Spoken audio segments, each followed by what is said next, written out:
if you want to do that. No, give a outline and stuff. Yeah. Too easy. Well, boys and girls, we are live now, and I'm going to share this really quickly on the Discord. On live now. Live now. This is totally going to be your number one watched video of all time. Oh, absolutely! It's going to be the most. It's going to be the most video of all time. What beers you got? I'm not familiar with Australian beers. Asahi. You know Asahi? Yeah, it's all right. It's good. Yeah, I'm a beer snob. I haven't had that one in a long time. I'll give it another try sometime. You can't go wrong with Asahi. Well, okay, one more thing. I got some Christmas beers I'm bringing to dinner at my mom's tomorrow. Christmas beers, you say? Yeah. It's beer, but festive. Yep. Sweet. All right. Best time of the year for beer. A fun stream. All right. Now this is done and shared on Facebook. Okay, we are good. Why are you sinning right now, Paul? I'm sorry, I don't know. It's about the white beater he's wearing.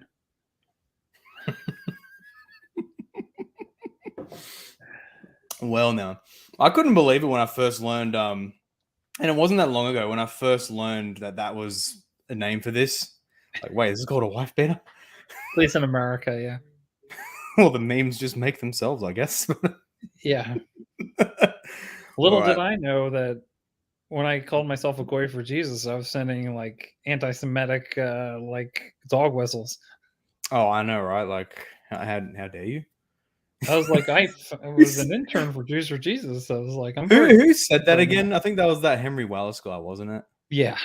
That was that was incredible. That was actually incredible to what a beautiful, absolutely beautiful claim. Okay, for some reason the tier list thing kind of went wacky on me, so it's going to give me one more minute and it should be all. Is there like a tier list creator or something? That's right. Yeah, that's what I'm using for this. So it should be all G in just one more second. When this decides to stop stuffing up. Okay, add row below. This one purple. This one red. What's our total number of empires? 35. Yeah. This is gonna be awesome. My kids have to get up at like 5:30 tomorrow morning to go to rowing practice. Oh, bruh. How are you gonna? It's gonna be fun for you. Hey. I'll be fine. Sweet. All right. In that case, I've finally got it up. So now I can add it to the stream to share once this flipping window stops stuffing up on me. If you would get in there, please. For some reason, StreamYard wants to be a little funky on me. There we go. Okay, and present, share screen, open tab. Okay, this is us. Yeah. So that's the tier list. So we've got rankings S to F, just to be overly granular. And as you can see, those are the empires. Those are the ones we got. A lot of empires. That is a lot of empires. You know which one maps to what? Yeah, I do. And I've got the files on my computer, so I'll just be able to check in case I forget. All right, can I lay out the ground rules? Yes, please. Let's do it. We don't know everything about everything. This is completely subjective, but at the same time, Paul and I, our word is final. If there's a disagreement, we'll figure it out. That's true. And actually, even further, for people to argue against our decisions on empires is actually begging the question, because we have the interpretive final authority over these matters, as you just said. So now, you actually have to grant our opinion and everything. Every empire on this list is like, S tier of their time. Okay. Yeah. Time and place, yeah. So even like somebody who is in like an F tier or something is going to be like really, a really major power or have Yep. something to it, if that makes Yep. sense. Because these empires here, they span something like 5,000 Thousands years of of years, history. 5,000 years Yeah, of literally history. 5,000 years, because we're starting with the oldest we got here, I think, is Old Kingdom in Egypt. And so that does extend us to like 5,000 years up to the present with like the United States, for example. It'll Yeah. soon join the graveyard, but you know. And so as many empires as we have here, and as many as some of these compared to others seem like absolutely nothing, think of how many other powers and even empires that there were at these powers times, which were much weaker and just like there's not even worthy of consideration, for example. So that's so it's this is kind of a, I guess, a world championship type of thing. Yeah. And yeah, It's the World Cup of pretty empires, pretty much. of Paul got the left Peter superpowers. drip. Best way to put it. Adam, good to see you, my man. Good to see you here. When's the next Crusader episode? Something I want to see the global expansion of Pastor Jim's Bible Church. I'm not sure, honestly. I'm only just getting myself reorganized again with, well, Pastor everything. Jim as protagonist energy. He absolutely does. Yeah.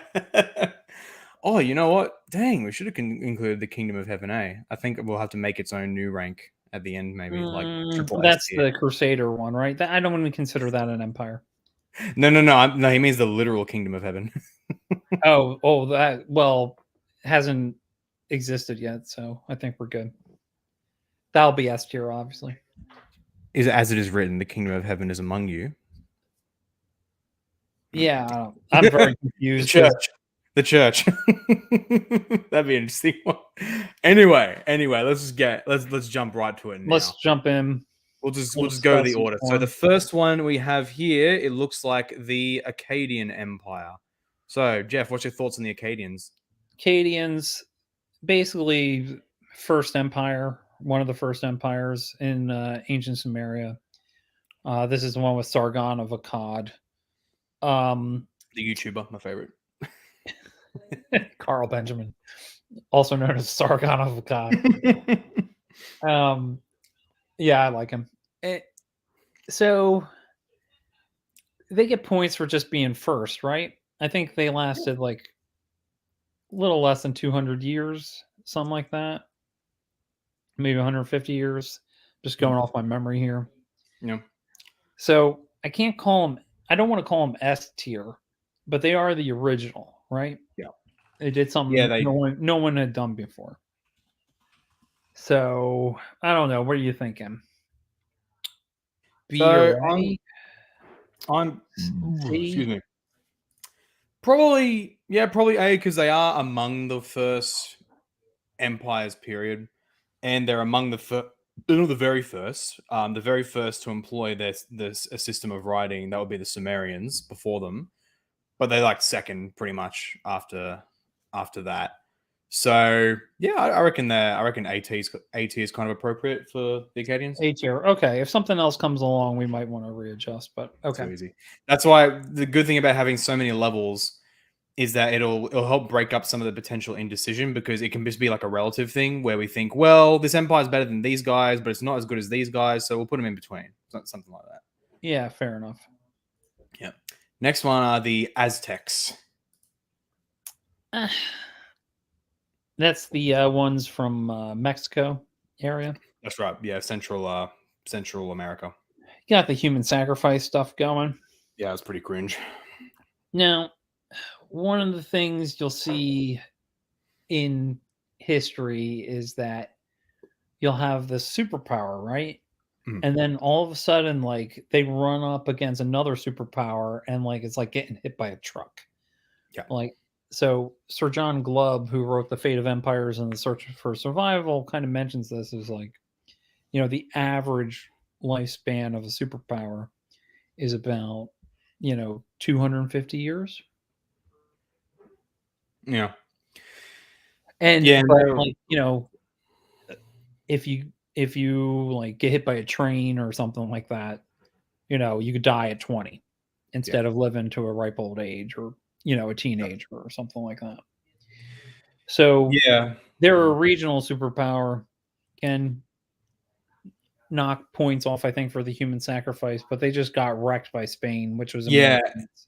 And what the Spanish coming in shows, because it wasn't even particularly obviously the technology of the Spanish definitely played a role, but the fact is they were overtaken by Hernan Cortez and a few hundred of his lads, Yeah. and which shows how insanely brittle the Aztec order was, because all they did was just they went up to their absolutely peed off client states and said, "Hey, join us and we'll help you overthrow the Aztecs." And they were just like, "Mate, Sol, we're coming with you." And they just like that assembled an army of thousands upon thousands and thousands, and that just instantly overthrew the Aztecs. So like even ignoring the technological difference and the human sacrifice, they were just like, it was just not a good, not a stable order to begin with. Like it was very fragile. So Take David's comment.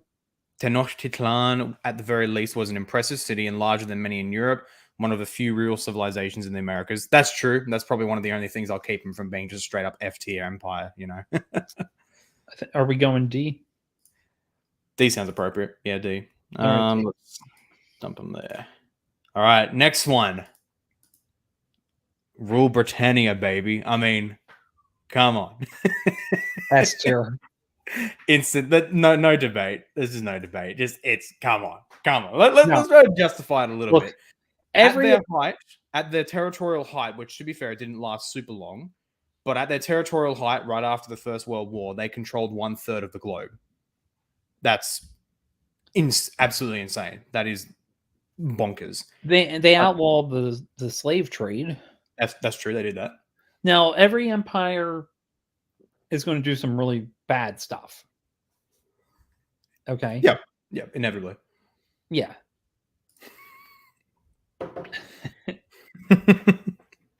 I mean, definitely one of Dr. Bob. Definitely one of. Is this somebody? I think there's some Irish people in the chat upset.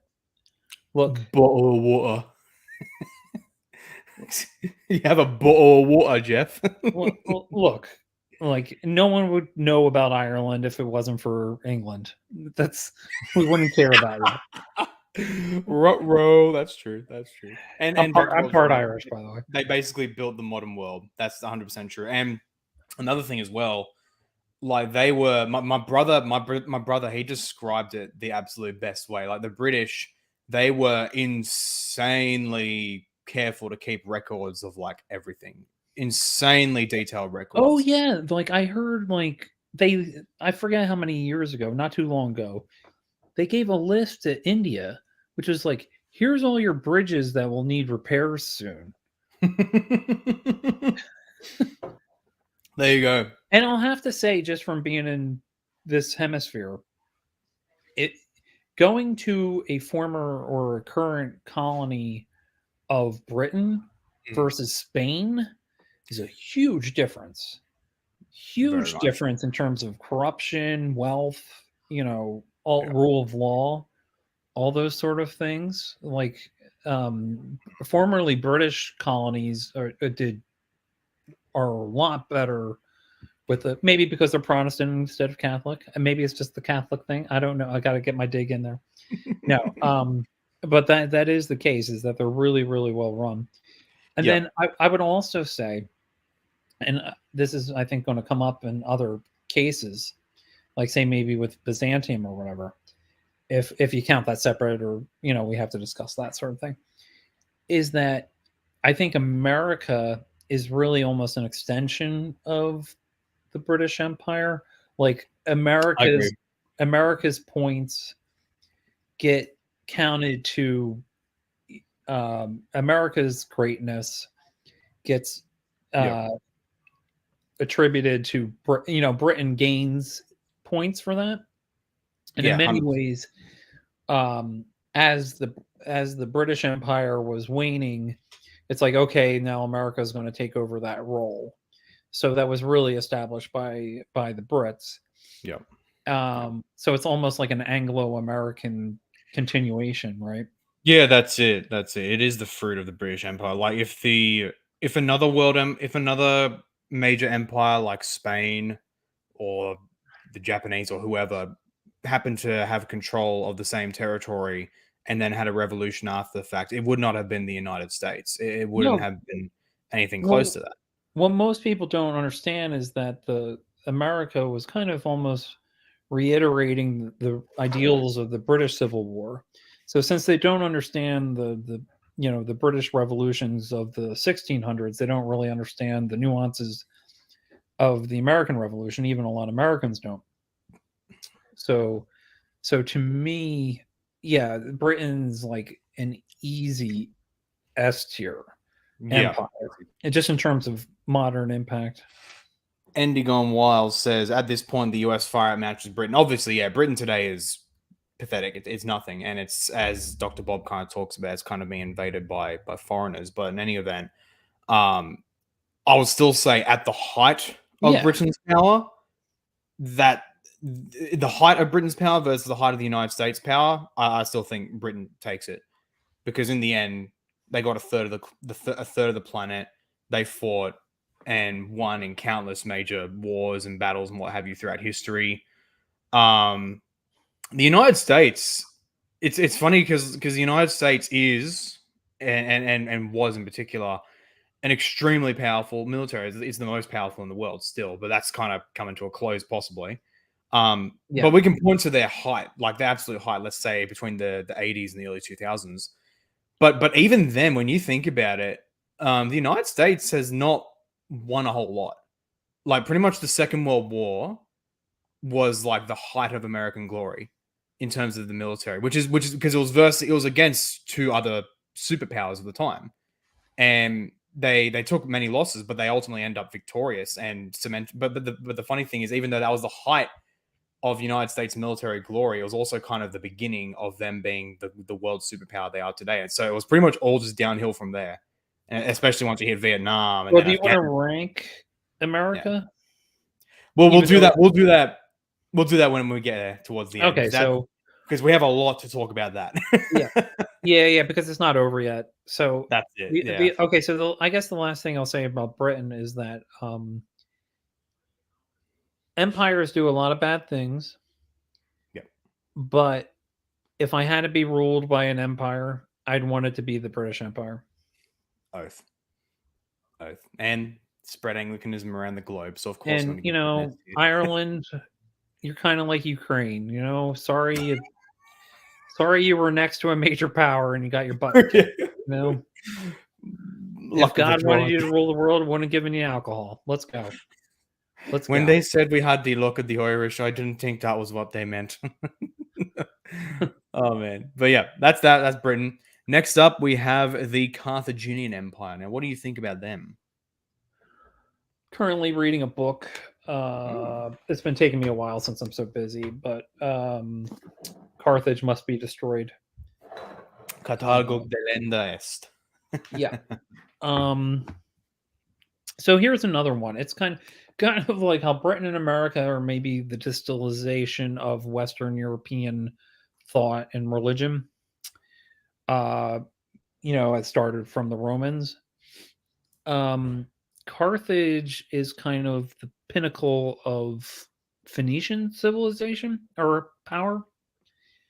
So maybe put them in the context of the Phoenicians, but they didn't invent the alphabet, but it's kind of like they as America is to Britain, Carthage is to Phoenician, but the Phoenicians were kind of city states or whatever. Yeah. So they were a major power. One of the first, Naval powers. if not the first proper naval power, really. So they got that for them. Although Rome copied that pretty quickly. Yeah, that's the funny thing because like pretty much the points they get for their naval power, most of them are taken away because literally the first time Roman tried against them, they won. Rome won. Yeah. They circumnavigated Africa. Did they? Yeah. Wow, I did not know that. Yeah. That's a W. That's a W far out, especially for the technology at the time. I think they had like one expedition to Africa, like sub-Saharan Africa. They brought back like a some like chimpanzee or something skin and like put it in their temple of maybe Tanit. Wow, I think that was their pagan god that it was in. that's true. But Yeah, so they there's the were human also sacrifice, right? The yep, baby sacrifices. they killed their babies. Yep, so that definitely takes a few points But off. that's an extension of maybe Phoenician culture, which is kind of mentioned in the Yeah, Bible. yeah.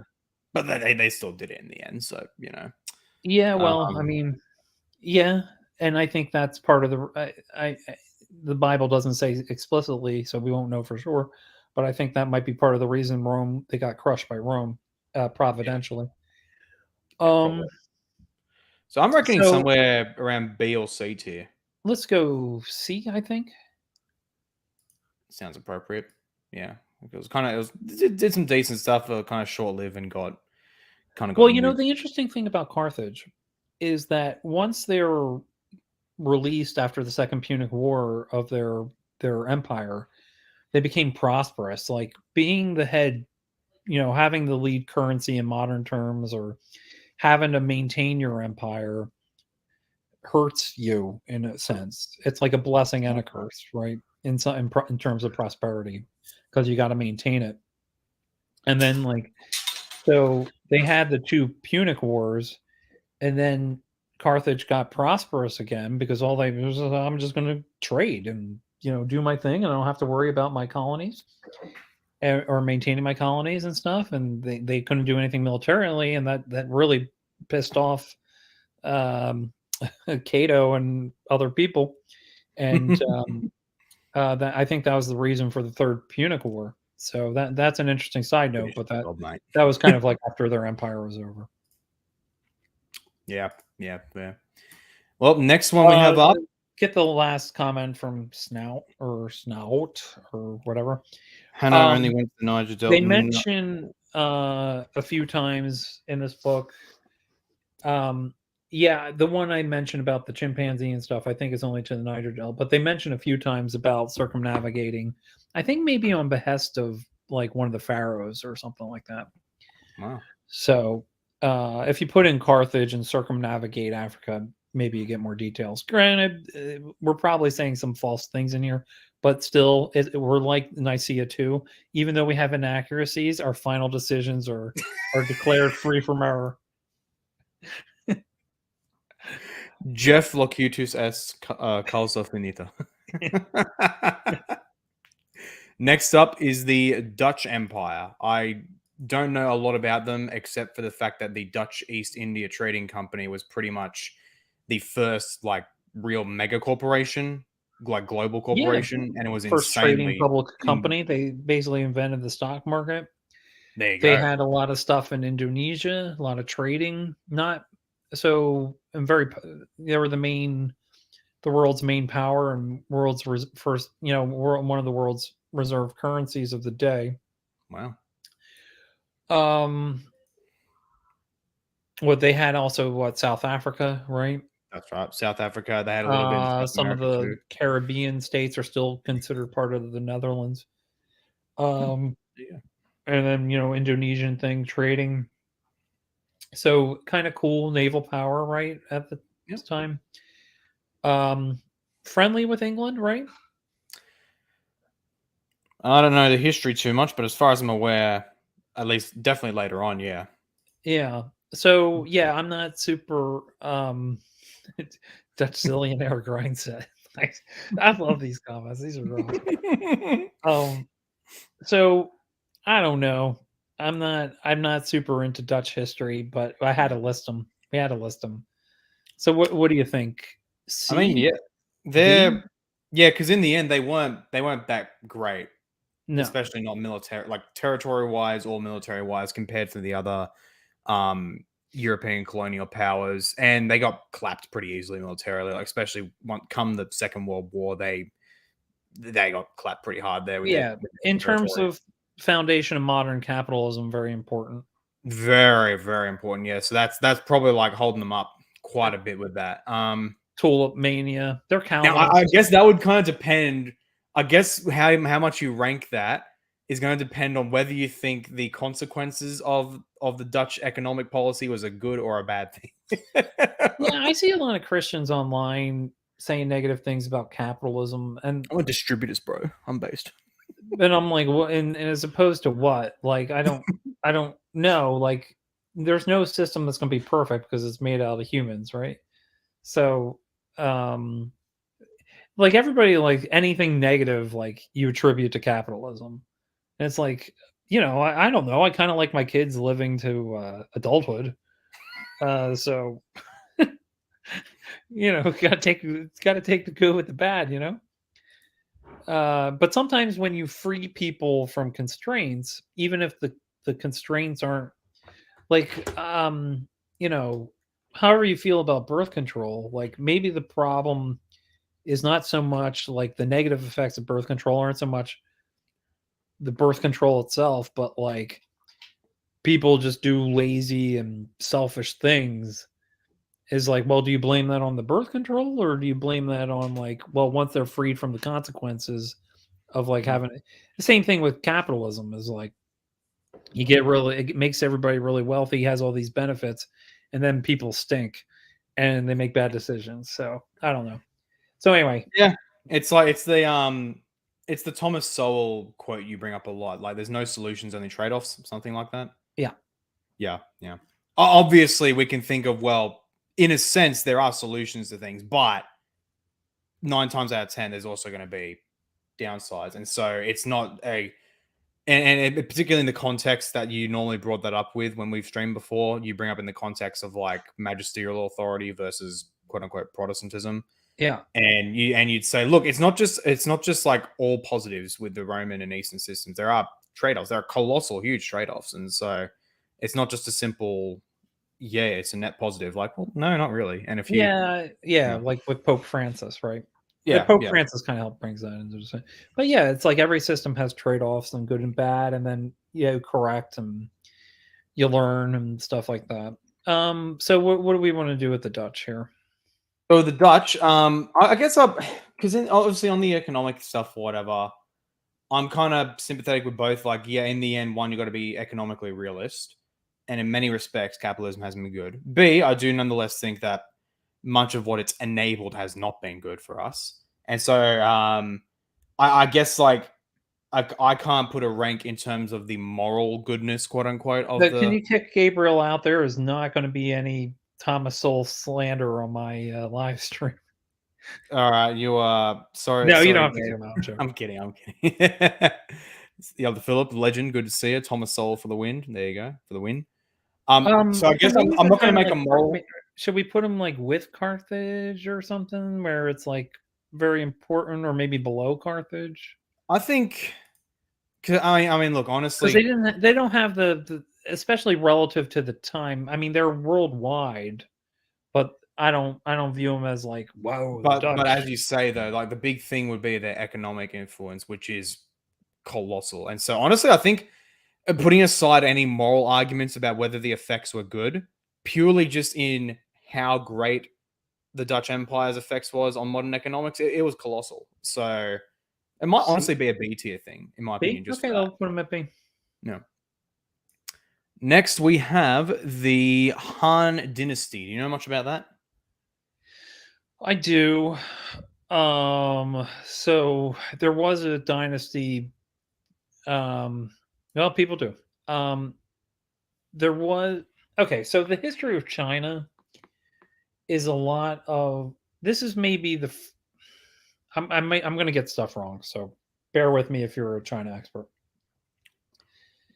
There was a dynasty before this, but this seems to be the first like dynasty where it's like, okay, China is going to be like a unified country.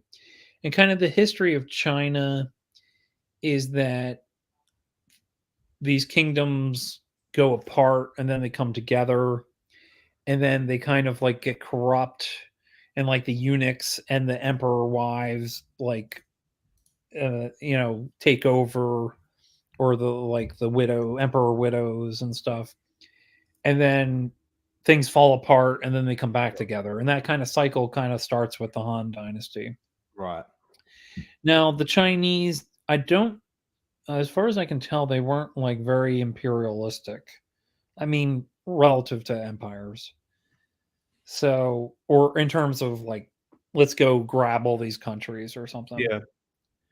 Someone's fucking Um, calling me. What the heck? so Is that me? Is that someone calling me? I, That's my. Oh, sorry. Okay. Okay. Sorry. Keep going.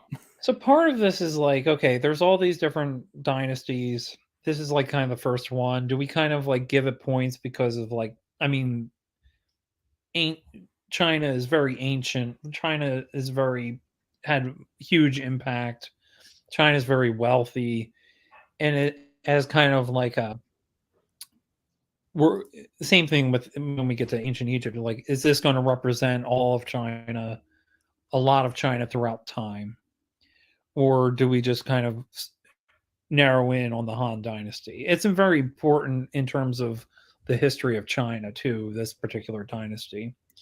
I put in So the Ming and the Qing dynasties as well, in separate things, so we can just look just at the Han Dynasty here.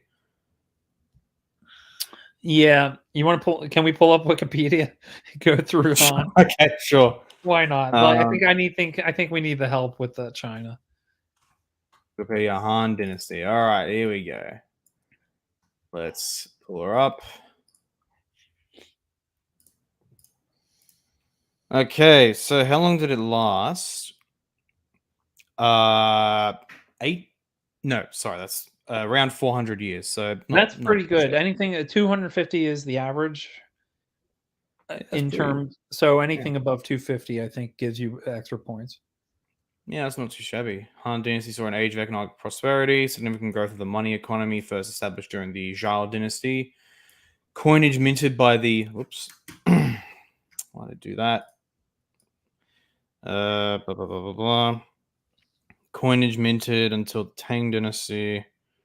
The coinage minted by the central government in 119 BC remained the standard coinage of China until the Tang Dynasty, which is 618 to 907 AD. So that's pretty. Wow, that's pretty That's good. pretty good. Han Dynasty saw many conflicts with the Zhongyu. Zhongyu defeated the Han in 200 BC. Blah blah blah blah blah. There's a Western Han. What's their like legacy? If there's a legacy section, that should tell us something more. Education and philosophy. Simultaneously accepted the Western Han court simultaneously accepted the philosophical teachings of legalism, Huanglao Taoism, and Confucianism in making state decisions and shaping government policy. Emperor Wu gave Confucianism exclusive things. Blah blah blah blah No, blah. I'm thinking like since this is the template for China, I'm thinking like we might want to make this A tier. That's fair. Yeah, that makes sense. If Actually, it let's look was, if this, quickly. yeah, Let's look if quickly at that makes the. sense because of the Yeah, importance of China. I want to see if they have something on like their legacy, because that can tell us something. They don't have a specific legacy section, but yeah, that makes sense to make it like A tier at least. Also, the end of the Han Empire started the Three Kingdoms period. Okay. Yeah, so this, in China, like I've heard some Chinese view like European Union is like the Roman Empire coming back again, like because they view it in Chinese terms where things separate and then they come back. Yeah, it's just a lot more cringe, you know? It's not Yeah. exactly the height of manliness that they expected of their rulers. But in any case, next one is the Khmer Empire. Now, I understand you've done a bit of reading on that. Yes. So, centered around Cambodia or modern Cambodia. Basically, they had to do a lot of engineering and with water to kind of even maintain it. Like a lot of technology went into like even being able to have their empire, and their buildings were incredibly beautiful. But lasting impact, not so much, that sort of thing. So I'd put them on a kind of a D tier. Okay. Yeah, fair enough. Yeah, I haven't heard of them But much that's either, so it nothing. must be Again, good. everybody in here in their own day were pretty awesome. So Yeah, compared to others. Next one is the. Actually, let's look at my list thing because I can't. That is the Ming Dynasty next all right, let's pull up the Ming. on I'm Wikipedia. trying to remember. Uh, let me look up also. I mean, obviously Ming. For the Europa Universalis 4 players out there, I've heard of a little meme called the Ming Explosion, where apparently it's just a normal thing where you play the Ming Empire and it just explodes into countless factions. Good question by Philip here. How are you guys going to rank empires and leave out the German Empire? Insert Philip J. Fry squinty eyes picture. Now, which German empire? I guess I assume you didn't want to go for one of the German empires, if you know what I mean. They didn't last too long. They didn't. Nah. Technologically, It's like they were pretty. Napoleon. Like Napoleon was a great general and all, but like Yeah. he got that's like the getting hit. So the Ming Dynasty was right after the Yuan Dynasty. Yuan Dynasty is going to be interesting in its own right. Um, so it's basically after the Mongols stopped, and then they kind of got by the 16th century, kind of like involved in European trade, but kind of the European start of like, interesting thing with the Ming Dynasty is that they wanted silver so much that basically Spain would get silver from South America, take it right to China, and get all these goods that were these luxury goods like silk and porcelain or whatever. They're really in demand. Really, what caused the Opium Wars from Britain was that they didn't want, they didn't want any of these Western goods. So it's like, you know what, we're giving you opium because you're keeping all the silver. Actually, funny, friggin' hilarious, hilarious tweet meme. That's just the summary of Chinese history right here. Oh, hold on. Chinese history be like warlord Wu Tu Tai of the Flying Panda faction engaged Prince Li Ji of the Qing dynasty at Dragon Pass in the War of Heavenly Ascension. Casualties 30 million. That's Chinese history. That's pretty much Chinese history. So again, they overthrew the Mongols, right? So you gotta. Yeah, you're right. 1368. That's post Yuan dynasty. Yeah, you're right. Then they had typical decline. I don't know. Maybe I'm going to give them D tier. D tier. Okay.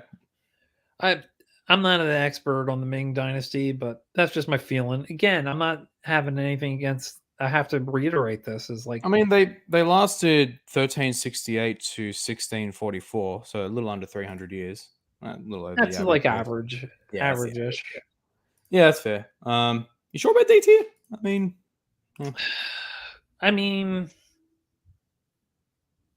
I don't know. We want to put them C.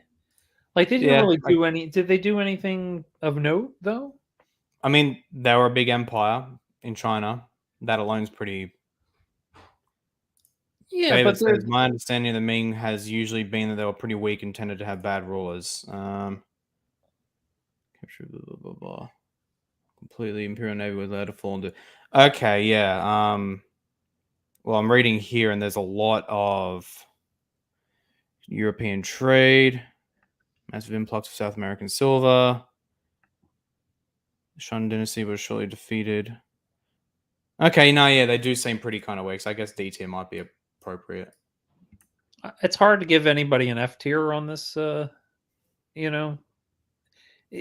Somebody is going to have to come up for an F tier, I guess. But like, it's hard to put any of these empires on on an F tier. And again, any of these empires would never be considered an F tier or a D, like in their relative to their day.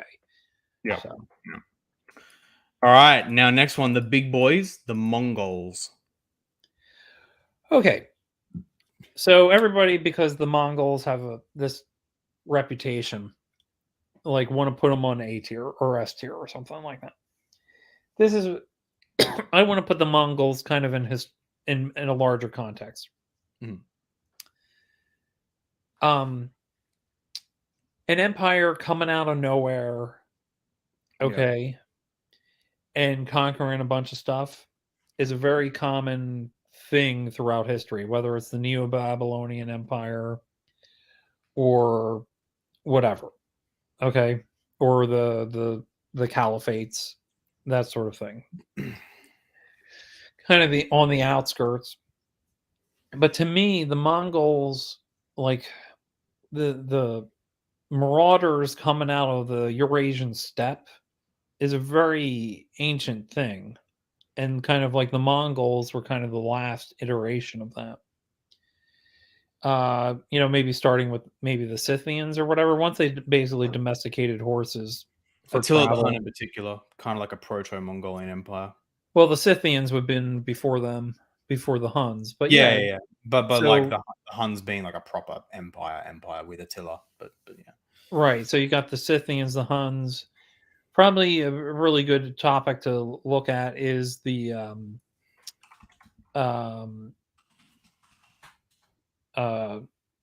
is like what closed the Eurasian steppe, where it wasn't really an issue anymore.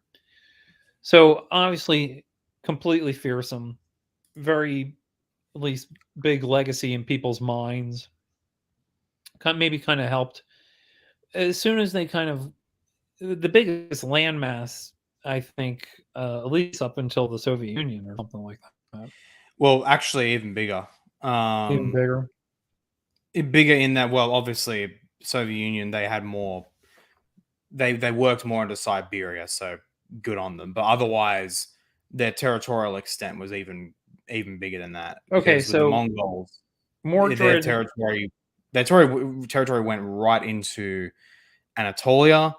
It was in the Fertile Crescent, all of Persia, all of China at the time. they didn't invade India for I forget why.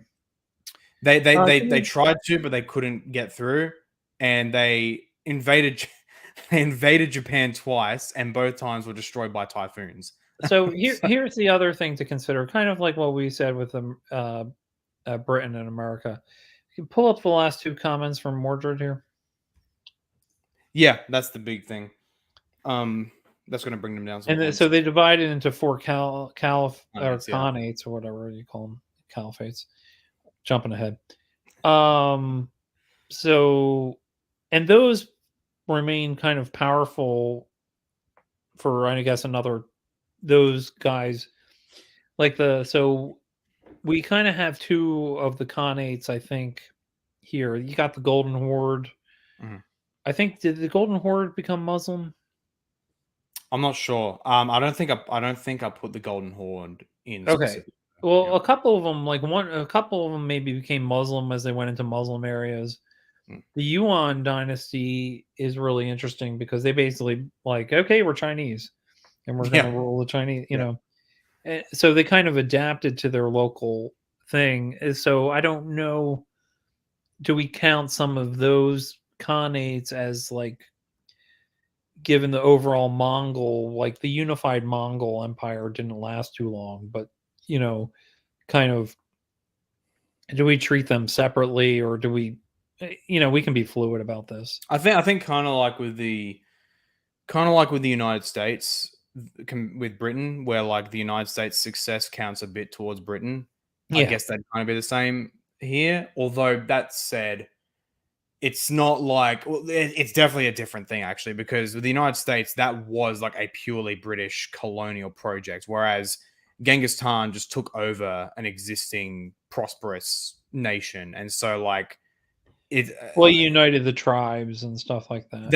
That's it. But with taking over China, it was just that was an existing nation. They took it over, and it just continued to exist after they left. So I don't know.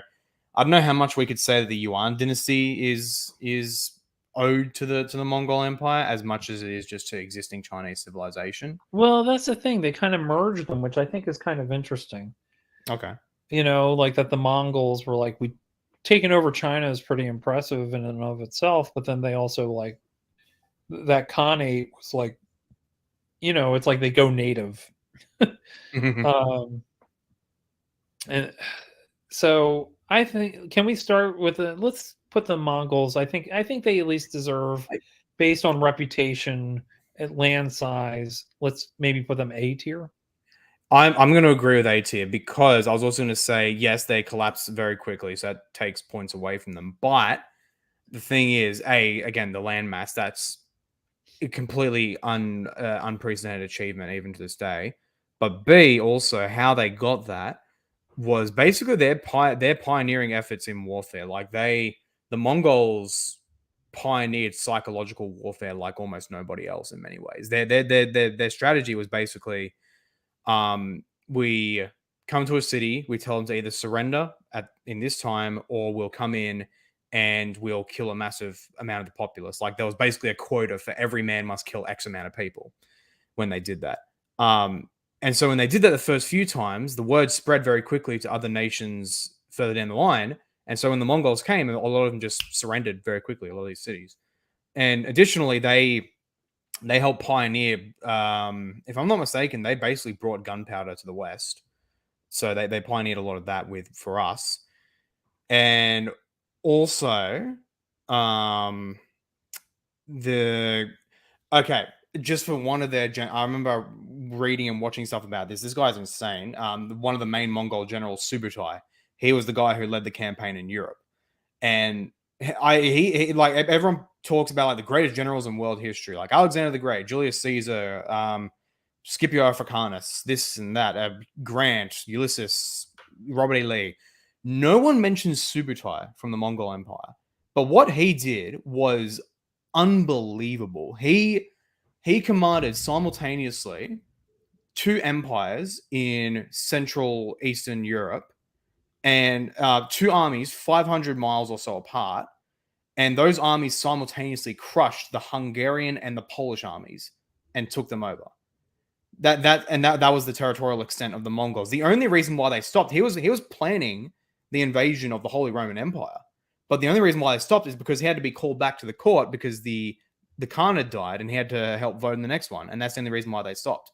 So just for that achievement alone, he was absolutely mental. I watched a good video about how, like 30 years or so later, how the reforms Hungary did to basically crush the Mongols, which was interesting. So again, it was like 30 years later, they're out of there though. Yeah, that's it.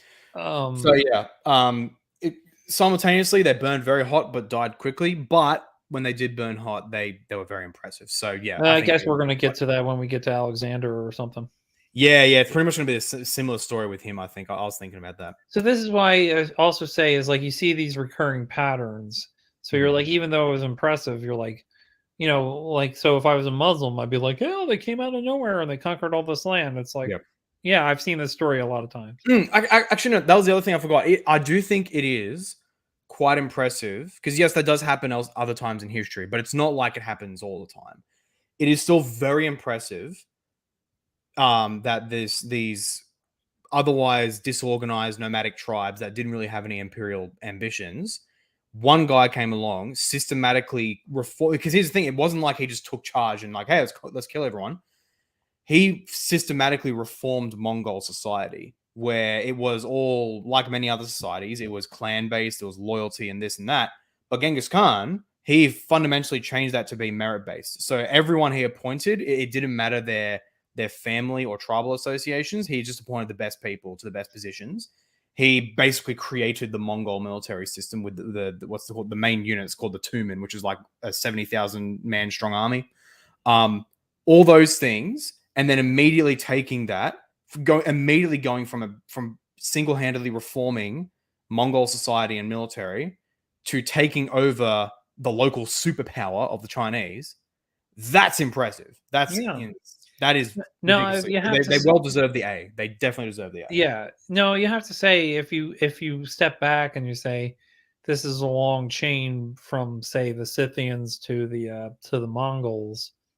I guess the steppe was finally closed or not, and by closed I mean no longer a threat like they were, where it's like, oh, these horseback people, what am I going to do? I guess That's because of right. And they technology, also right? made the actual Mongol written language too. And it was with that where actually 4 of his generals, I think, they actually, like, after Genghis Khan's death, they actually wrote their own accounts of his life as one big work. So that exists. But so yeah, definitely deserves the A. Yeah, that's probably the hardest one because I kind of want to put them on the S tier based on reputation, but Yeah. their short-livedness, I can't do that. Yeah, the short-livedness is the one thing that brings me down, I guess. But in any event, now we have the Hittites. Now, despite being quite the Bible boy, I'm not hugely versed in the Hittites, other than how they were a long-lived, somewhat long-lived civilization, Bronze Age.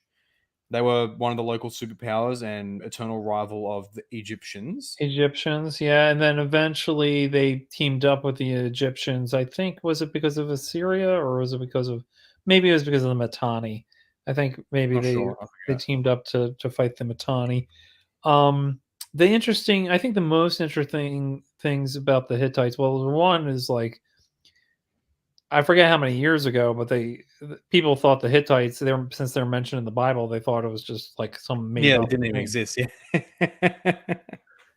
So obviously their impact and the cultural imagination isn't too much compared to Yeah, say the Mongols or something like that. So you got to true. got Imagine being points so for that. I mean, insignificant, people don't think you Sumerians exist. maybe not. I think there's a Sargon in the mentioned in the Bible who was a king in Assyria. So even Yes. like a couple He was thousand years later, the Akkadian Empire had enough sway where like some Assyrian. Interesting thing, if I have for those Greeks who were like fleeing in from a Persia or something. They were like mercenaries, and they had a like it was Xenophon was in them or something. They had to Oh, just they had to just get out. Okay, right. and in Xenophon's work, he mentions like they didn't know what it was, but they were like as they were like trying to book it back to Greece, they stopped in like Nineveh, like the ruins of Nineveh, and it was like, hey, who's this? And it was like, so we're talking about 300 years later, and they're like, I don't know. Like the locals were like, we think some giants made this or something, some gods.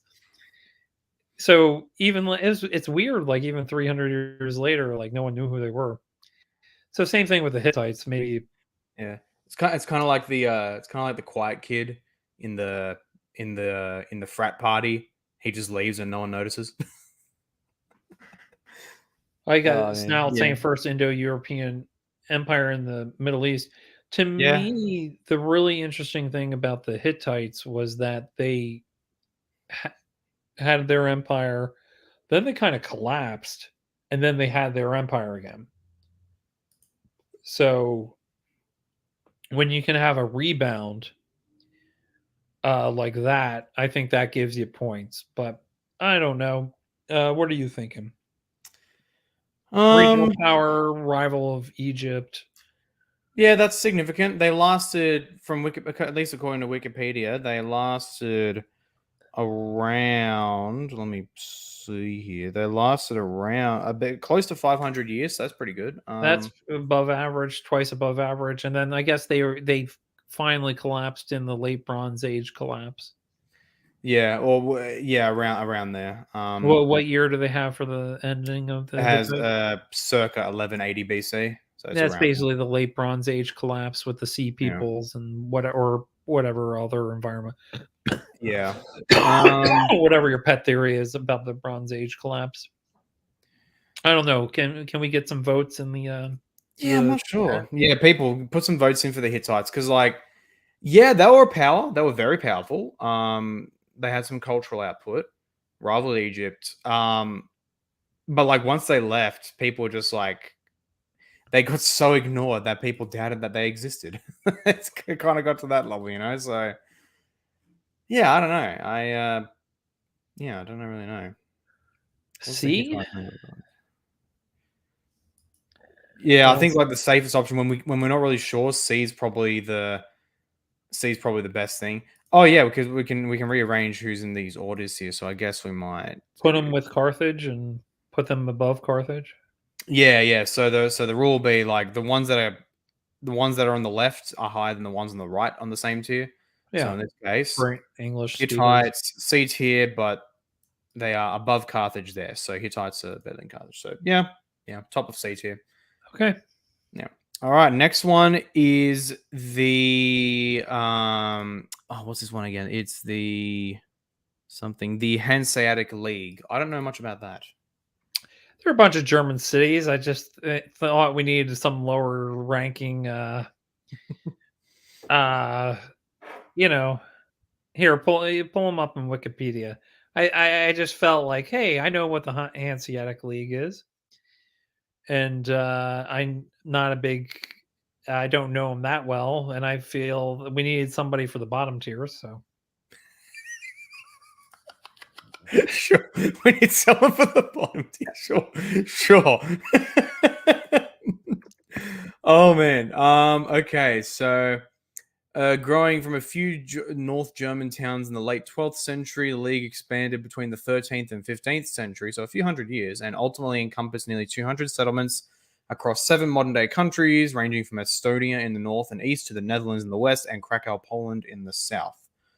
In its heyday, it dominated maritime trade in the North and Baltic Seas. It established trading posts in numerous towns and across Europe. Some of these, like the contours in London, Bruges, Bergen, and Novgorod, became extraterritorial entities that enjoyed considerable legal autonomy.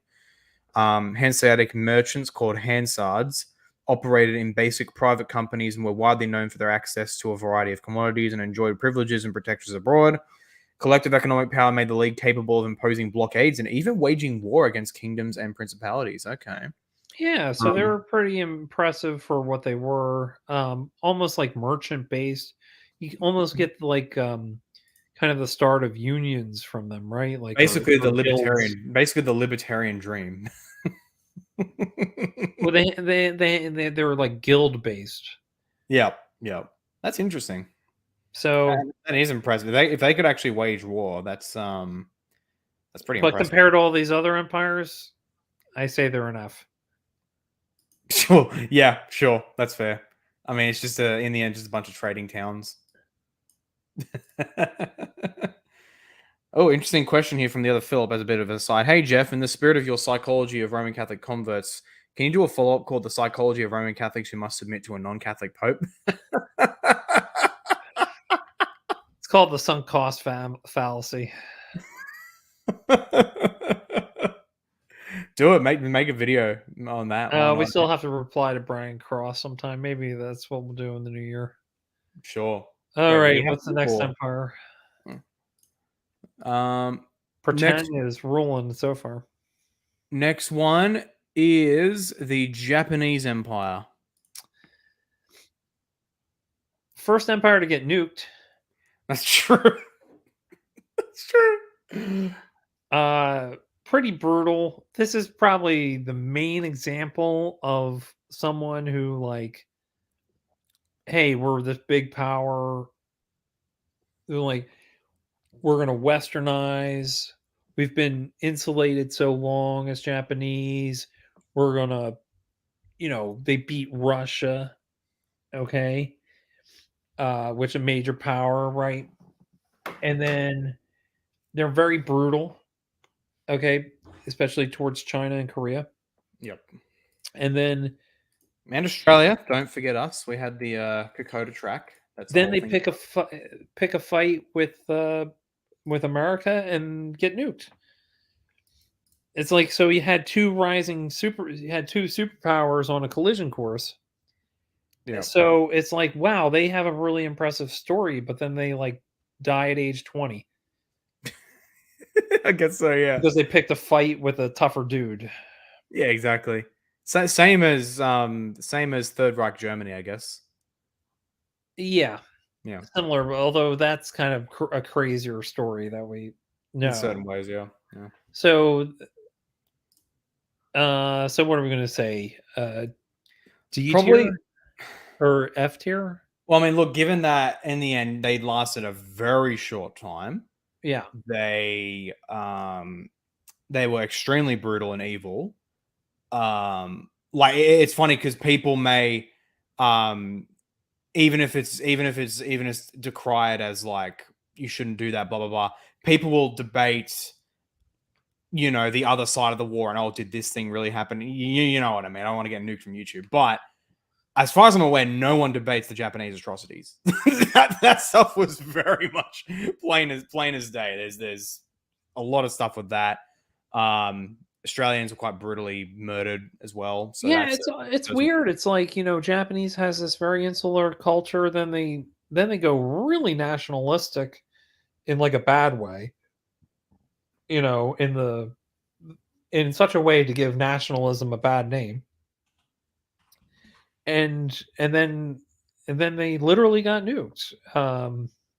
I read from like a Presbyterian, basically a Presbyterian account of like evangelism in Korea. It was really interesting. okay. And then like a lot of the Presbyterian missionary stuff had a big foothold in in North Korea, or what's current North Korea. So then at first you get the Japanese really tortured the Christian church there. And Mhm. then the North Korean communists came in. Man, like Satan really did not want Korea to have the gospel there. Mhm. Yep. So yeah, they didn't last long, but they're a really interesting story. So, but I would have to give them like an F tier or something. I reckon all Picking the that stuff fight against wrong. them, but that said, they were also, for the small power they did pack quite a punch for a while, Yeah, and so maybe D. they went. I reckon E. I reckon E is appropriate. E. They packed a punch with the United States for at least a little bit. Because there is a really good ongoing series right now by what are they called? Kings and Generals. They're doing a detailed, like week by week, day by day series on the Second World War. And what a lot of people don't learn, like pretty much in school and elsewhere, we get kind of the cliff notes of these wars. And so we always come out kind of assuming, well, the Japanese, they got like a couple of initial victories, but then they just kind of quickly got destroyed. The issue is though, the like even 3 years in a war is a very long time.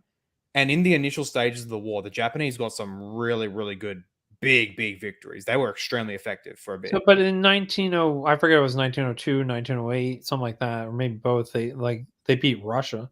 Yeah, they beat Russia. Yeah, That's really impressive. yeah, That's a yeah. major European power. Yep, that's it.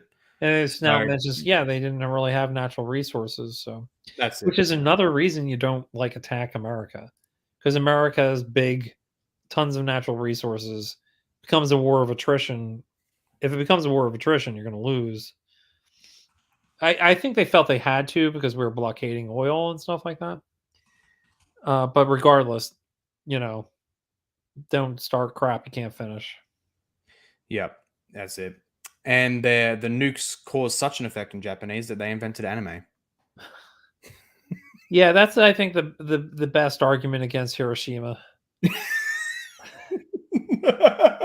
I think many people would say it's the best argument for Hiroshima. Actually, no, sorry, yeah, it would be against because it caused. I'm sorry, I completely missed. I ruined the joke because I completely missed this point of what you was. Oh man. Yes, you're 100% right. Tojo was apparently, yeah, I've been watching that series and they highlight how Tojo was he was actually quite a smart guy and he didn't want the war to be as crazy as it did, but oh well, that happened. So yeah, E.T. Japanese. Okay, here's the interesting one. I'm going to put them together, but basically the United Monarchy of Israel. Okay, so obviously, land-wise, not very impressive. Yep. Lengthwise, not very impressive. Yep. In terms of, so you got Saul to Solomon, right? Like 100 years or so? Yep. Pretty much. Less than 100 years. But in terms of like, do you count their influence in terms of religion? Or do you say that's part of their bigger culture, not so much that empire at the time? So purely putting aside the fact that they were God's chosen people, putting that to the side, they were a bit of a nothing power compared to most of the other options here. So they're a pretty low rank. Obviously, we have quite detailed records of their exploits, and so that kind of helps inform our decision a bit. So on one hand, they had some decent military exploits, at least at the start. On the other hand, they kind of got curb stomped pretty quickly afterwards, all by divine judgment, of course. And that's kind of the point, you know.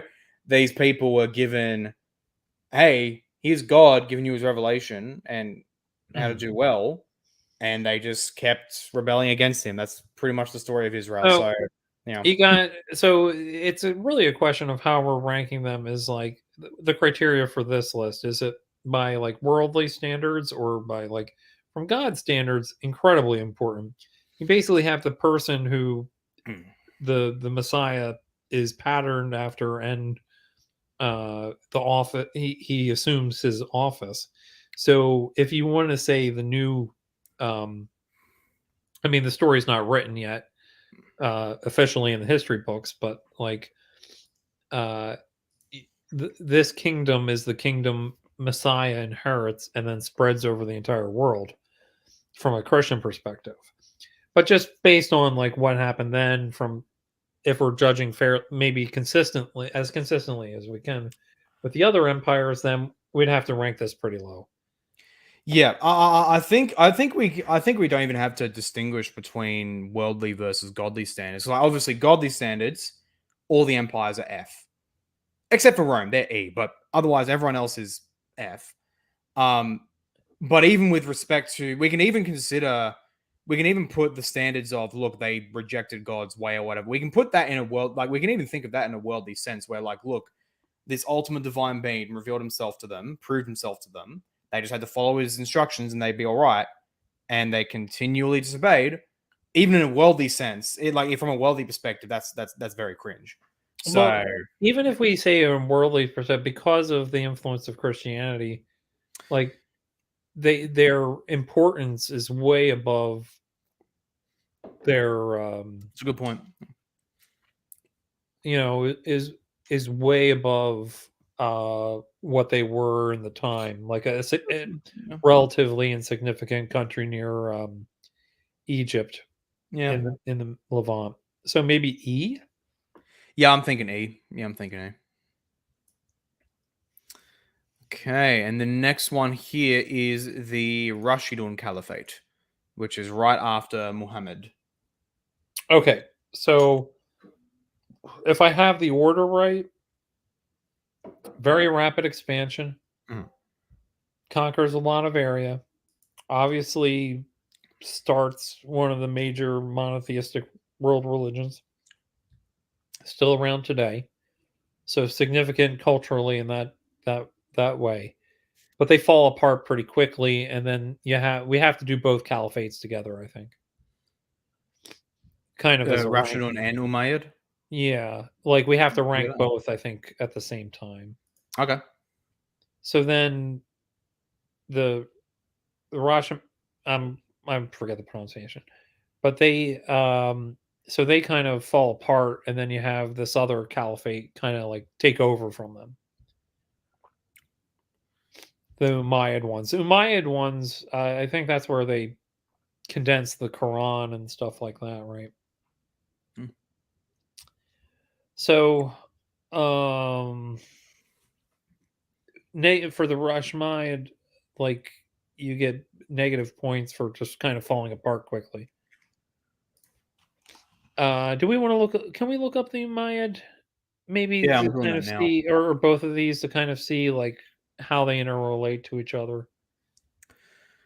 So the Umayyad Caliphate. Good job on the pictures, by the way. Thank you. Yeah, I kind of had to rush them, but uh the Umayyad Caliphate did not last long, like less than 100 years, and like so it was founded in 661.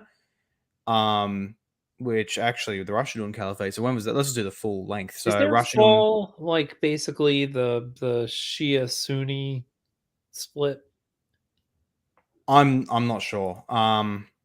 Because there was after the third caliph, I think that's where like you have disagreements about, and then one branch becomes Shia, one branch Right. becomes Sunni about who Yeah, the I'm true not sure. caliph was.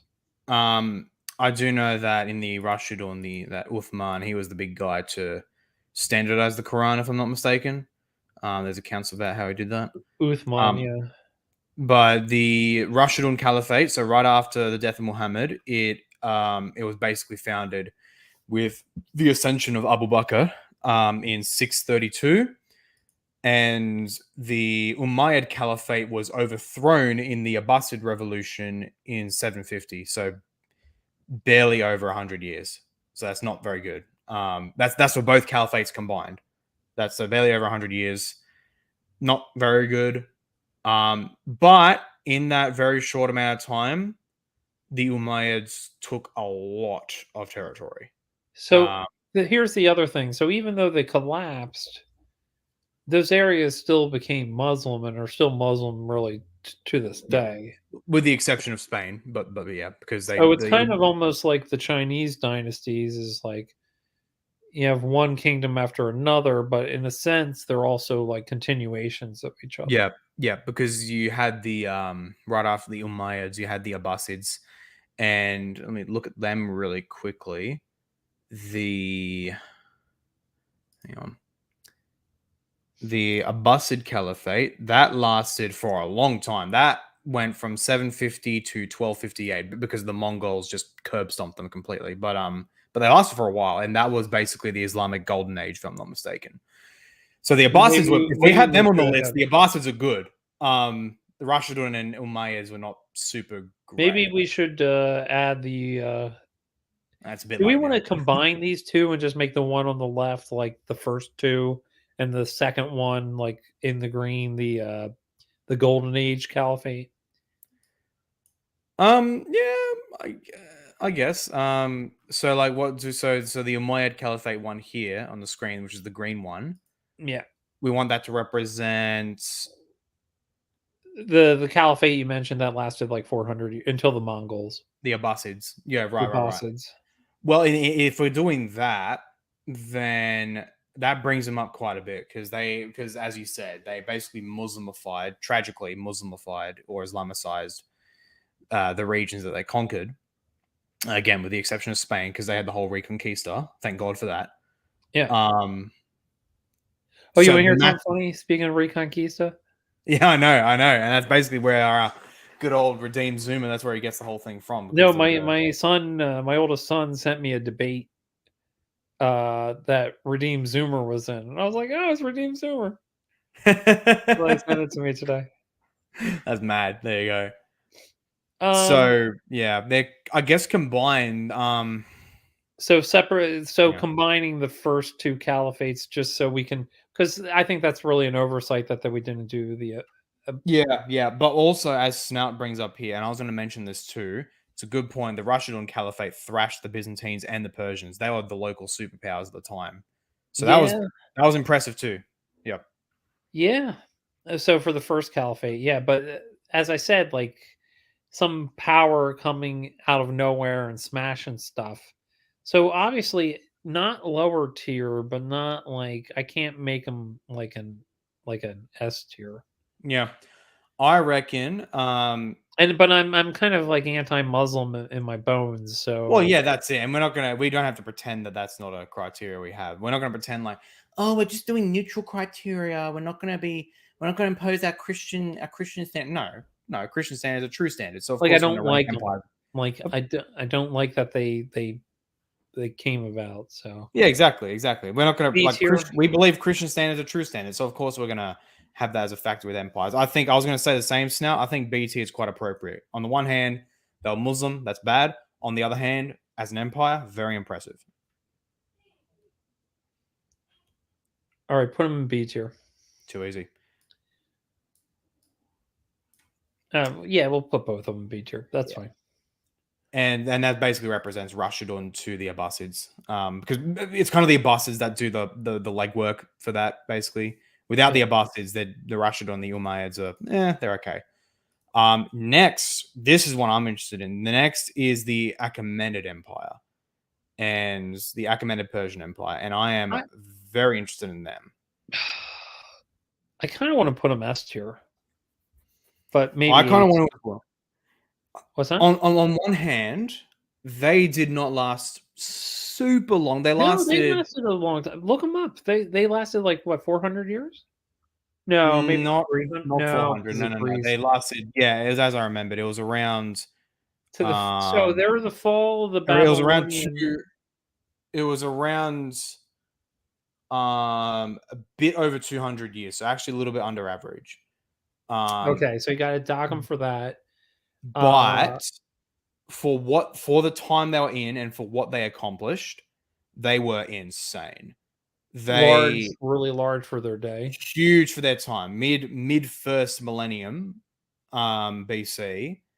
That is, and they controlled, from memory, they controlled territory basically from Western India all the way into Anatolia, and for a little bit Greece itself as well. They had Egypt. Did they have Egypt? And Egypt, yes. So for that time, that was insanely impressive. And actually, I'm going to look up just how much of the because I remember seeing an insane statistic, Achaemenid Empire share of world population. I remember seeing some insane statistic about that. So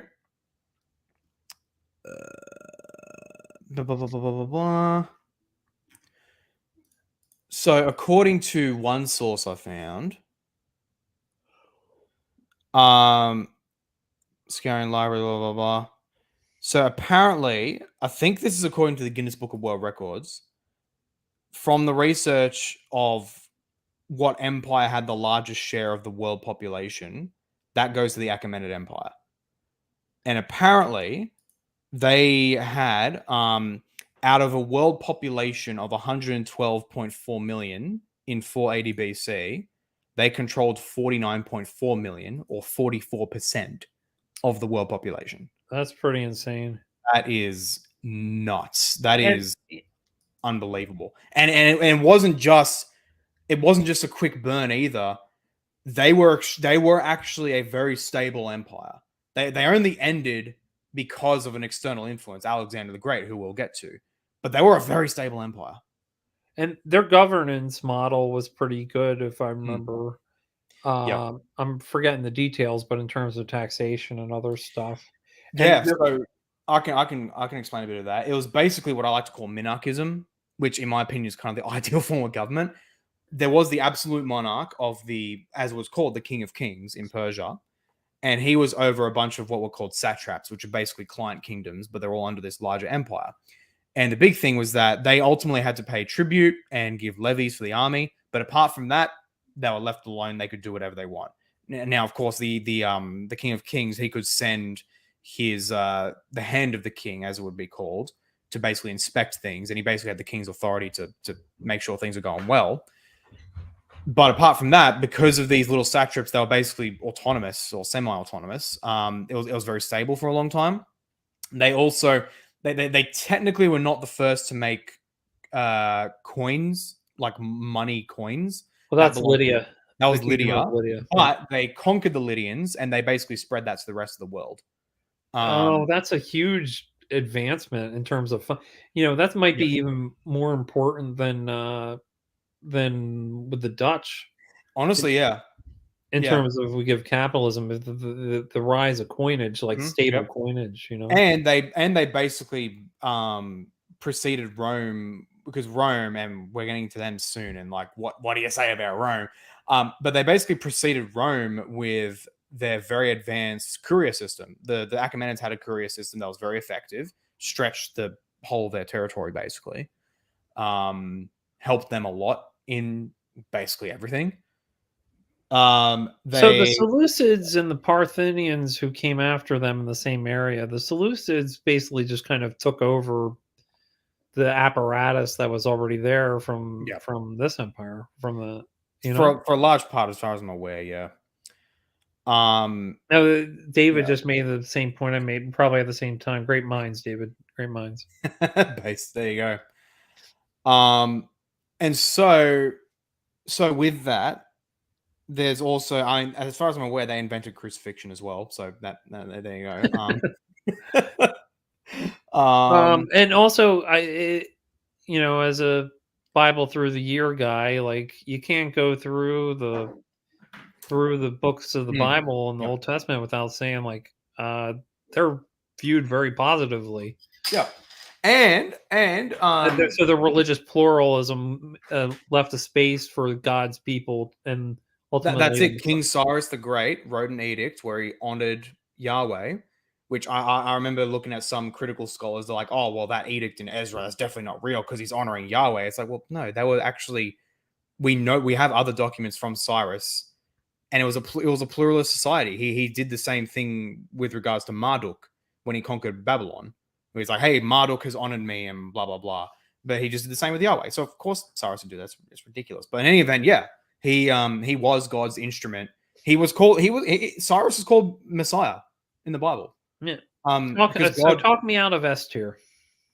Oh, honestly, the only thing that could keep this out of S tier is their relatively short length. Relatively. But I still think that their impact, well, for one, the good they did for God's people, but also the colossal impacts they had on the world, even with their short reign. Honestly, I think that gives them an S tier. Let's put them up there. Let's go. Another S tier, baby. The Achaemenids. All right. Next one is the. Final. Do you still have that meme I sent you about like being the empires? Being assigned, every man is assigned an empire that they're obsessed with. Let me pull that up. Let me try to find it. Should just be a little bit. It's in our Facebook DMs, is it? Or yeah, I'll find it and send it again. Well, we can. While we talk. I've got it. Do you want me to share it? Yeah, share it. I love this. Let's do it. All right, so it should be Facebook. Not that one. I'll open up in its own tab.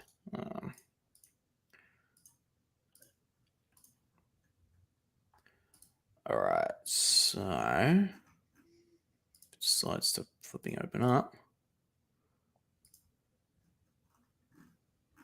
Where is the image? There it is. All right. Oh, Department of what empire will you be obsessed with? All men 26 to 32 must report. Obviously, I'm going to get Rome. Yeah, the Mongols. Whoa, the Achaemenids? What? Whoa, wow, the Mughal Empire. Hey, man, that's not bad. The Achaemenids? Hey, man, that's not bad. The other was the Aztecs? Yes. Hey, I'd be fine if I had to obsess over the Achaemenids. I obsessed over the Achaemenids for a bit. I worry about people who don't care about history at all. Sorry? I worry about people who don't care about history at all. Like that stuff was like, how often do you think about the Roman Empire? Well, considering Western civilization is collapsing, yeah, I think about them a good bit. That's it. Yeah, that's it. Honestly, it is a bit of a litmus test. How often people think about, even if it's not specifically the Roman Empire, just history in general, like geopolitical history in general. People who don't think about it at all are not very well equipped for. Yeah, and I don't mean like the people who are just like in the U.S. like U.S. Civil War obsessed or World War II obsessed. Like, you need. I think understanding the broad sweeps of history, which we're able to do nowadays.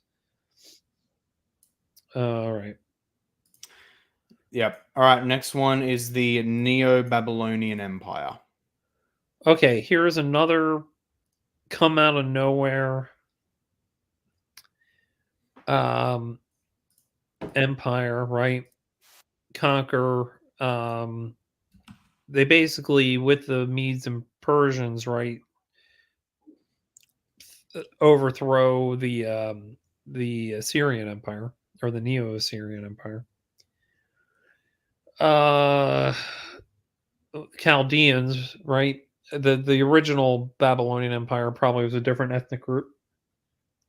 Babylon is the center of the Bible doesn't really like Babylon. Yeah. Kind of makes Oppressors of them God's the people. representative of false religion, basically. But their rise is very impressive, but they don't last long. They get basically blown up by, I guess, what eventually becomes the Persian Empire. Exactly. Yeah, the Achaemenids, whom we just Achaemenids. discussed. They last. So, according to They go Wikipedia, into Egypt, right? They really screwed over or knock Egypt. Not Egypt in the height of their powers anymore, but yeah. They now, according to Wikipedia, the gap their span from the revolt of Babylon to the Battle of Opis, and the Battle of Opis was basically where Persia curb stomped them. That was 626 BC to 539 BC, so barely over 100 years. So not very Not not very very good. long. Not very good. Any particular cultural advancements under the Neo-Babylonians compared to others? Well, the thing is Babylon was a very illustrious city, It was. very important city for maybe thousands of years, right? Mhm. For like pagan religion and stuff like that. And that but that's probably why God calls false, mentions Babylon in terms of false religion. So, gee, I guess we can't rank them high, but they're pretty impressive in terms of their expansion. And they Yeah. were allied with when they did knock over the Assyrians, which are a major empire, Yeah. with the Medes and Persians. So, I don't know. What are you thinking? E, I'm D? honestly thinking around E, yeah, because very short-lived, oppressors of God's people, and like the illustriousness of like Babylon and all that, that kind of both preceded them and continued after them. So it kind of like didn't matter whether they existed or not. It was just Babylon was going to be Babylon. So probably E. Yeah. All right, let's do E. See, this is why I put the Hanseatic League in there. Yeah. We need something for F. And the next one is Old Kingdom Egypt. Okay. All right, so the reason why I picked Old Kingdom Egypt is because that's kind of Egypt at the height of their powers. Egypt as a culture goes before that and after that. Egypt as a culture, you kind of have to almost put S tier, which lasted until Rome took over uh, Egypt. So you're talking at least well over 2,000 years of history, which Yeah. for cultures, that's a long time. Except for maybe China. China as a culture would probably be more impressive, but people are currently obsessed with ancient Egypt. Major regional power, basically lived and died by the Nile River. Oppressor of God's people, like Yep. I like David's comment. The main cultural legacy the empire left behind is that no one really liked them. so. But I didn't want to put the Middle Kingdom and like combine all Well, the I've different included. kingdoms. I've actually, I'll put them all together. I actually included the middle and the new kingdom as well, so we can distinguish between them. Okay, So that's the new kingdom and that's the middle kingdom. So old kingdom first. so the Old Yep. Kingdom is just kind of like them as a combining, unifying between Upper and Lower Egypt, right? The Middle Yeah, Kingdom is that's right. like the them in their heyday. Yep. So, well, actually, the big thing is that the Old Kingdom, before the Old Kingdom was actually early dynastic period. And that that commenced in like the 3100s BC. So Okay. that was the unification of North and South Egypt, which is, as far as I'm aware, which is monstrous, like monstrously early. 4th millennium BC. And then, so how does the old kingdom of Egypt start? The old kingdom, first king of the old kingdom was Djoser of the 3rd dynasty, who ordered the construction of a pyramid, the step pyramid in the Memphis necropolis Saqqara. As vizier. It was in this area that formerly independent ancient Egyptian states became known as nomes under the rule of the king. The former rulers were forced to assume the role of governors or otherwise work in tax collection. Egyptians in this era believed the king to be an incarnation of Horus, linking the human and the spiritual world. So basically the consolidation of the lands in many ways. Impressive for the time, kind of Very like impressive at the time. And it lasted around 500 years, 2600s to 2100s BC. 500 years is well above average. So Yep. And then of course their kings. It was the Old Kingdom kings who built the Great Pyramids, which were monumental works, the largest human structures for thousands of years. What? It was a modern structure that first overtook them in height. Which one was it? It wasn't the Eiffel Tower, was it? Oh, that could have been. Yeah. Let me. It was something in the modern era. It was in the modern era. Have you ever seen the Bass Pro Shop meme? The what? So in Memphis, Tennessee, they built like some sort of big, like glass pyramid. And it's like the 8th biggest pyramid in the world, or something like that. And it used to be like an arena for something or something else, but now it's like an outdoors sporting like store. And there's somebody, like some time traveling meme. It's like, the 8th biggest pyramid in the world is the Bass Pro Shop, and it's like, oh, the Bass Pro, like for fishing, bass fish, and it's like, and then Pharaoh is just saying, this Bass Pro Shop must be a mighty king, or something like that. There you go. So, where do you reckon you put the Old Kingdom? Well, the other counterpoint is that, as impressive as the pyramids were, if I'm not mistaken, they basically bankrupted Egypt when they were made. So there's that. But on the whole, very impressive Old Kingdom in Egypt. Like when you think of first world, the first civilizations in the world, pretty much everyone first thinks of Egypt.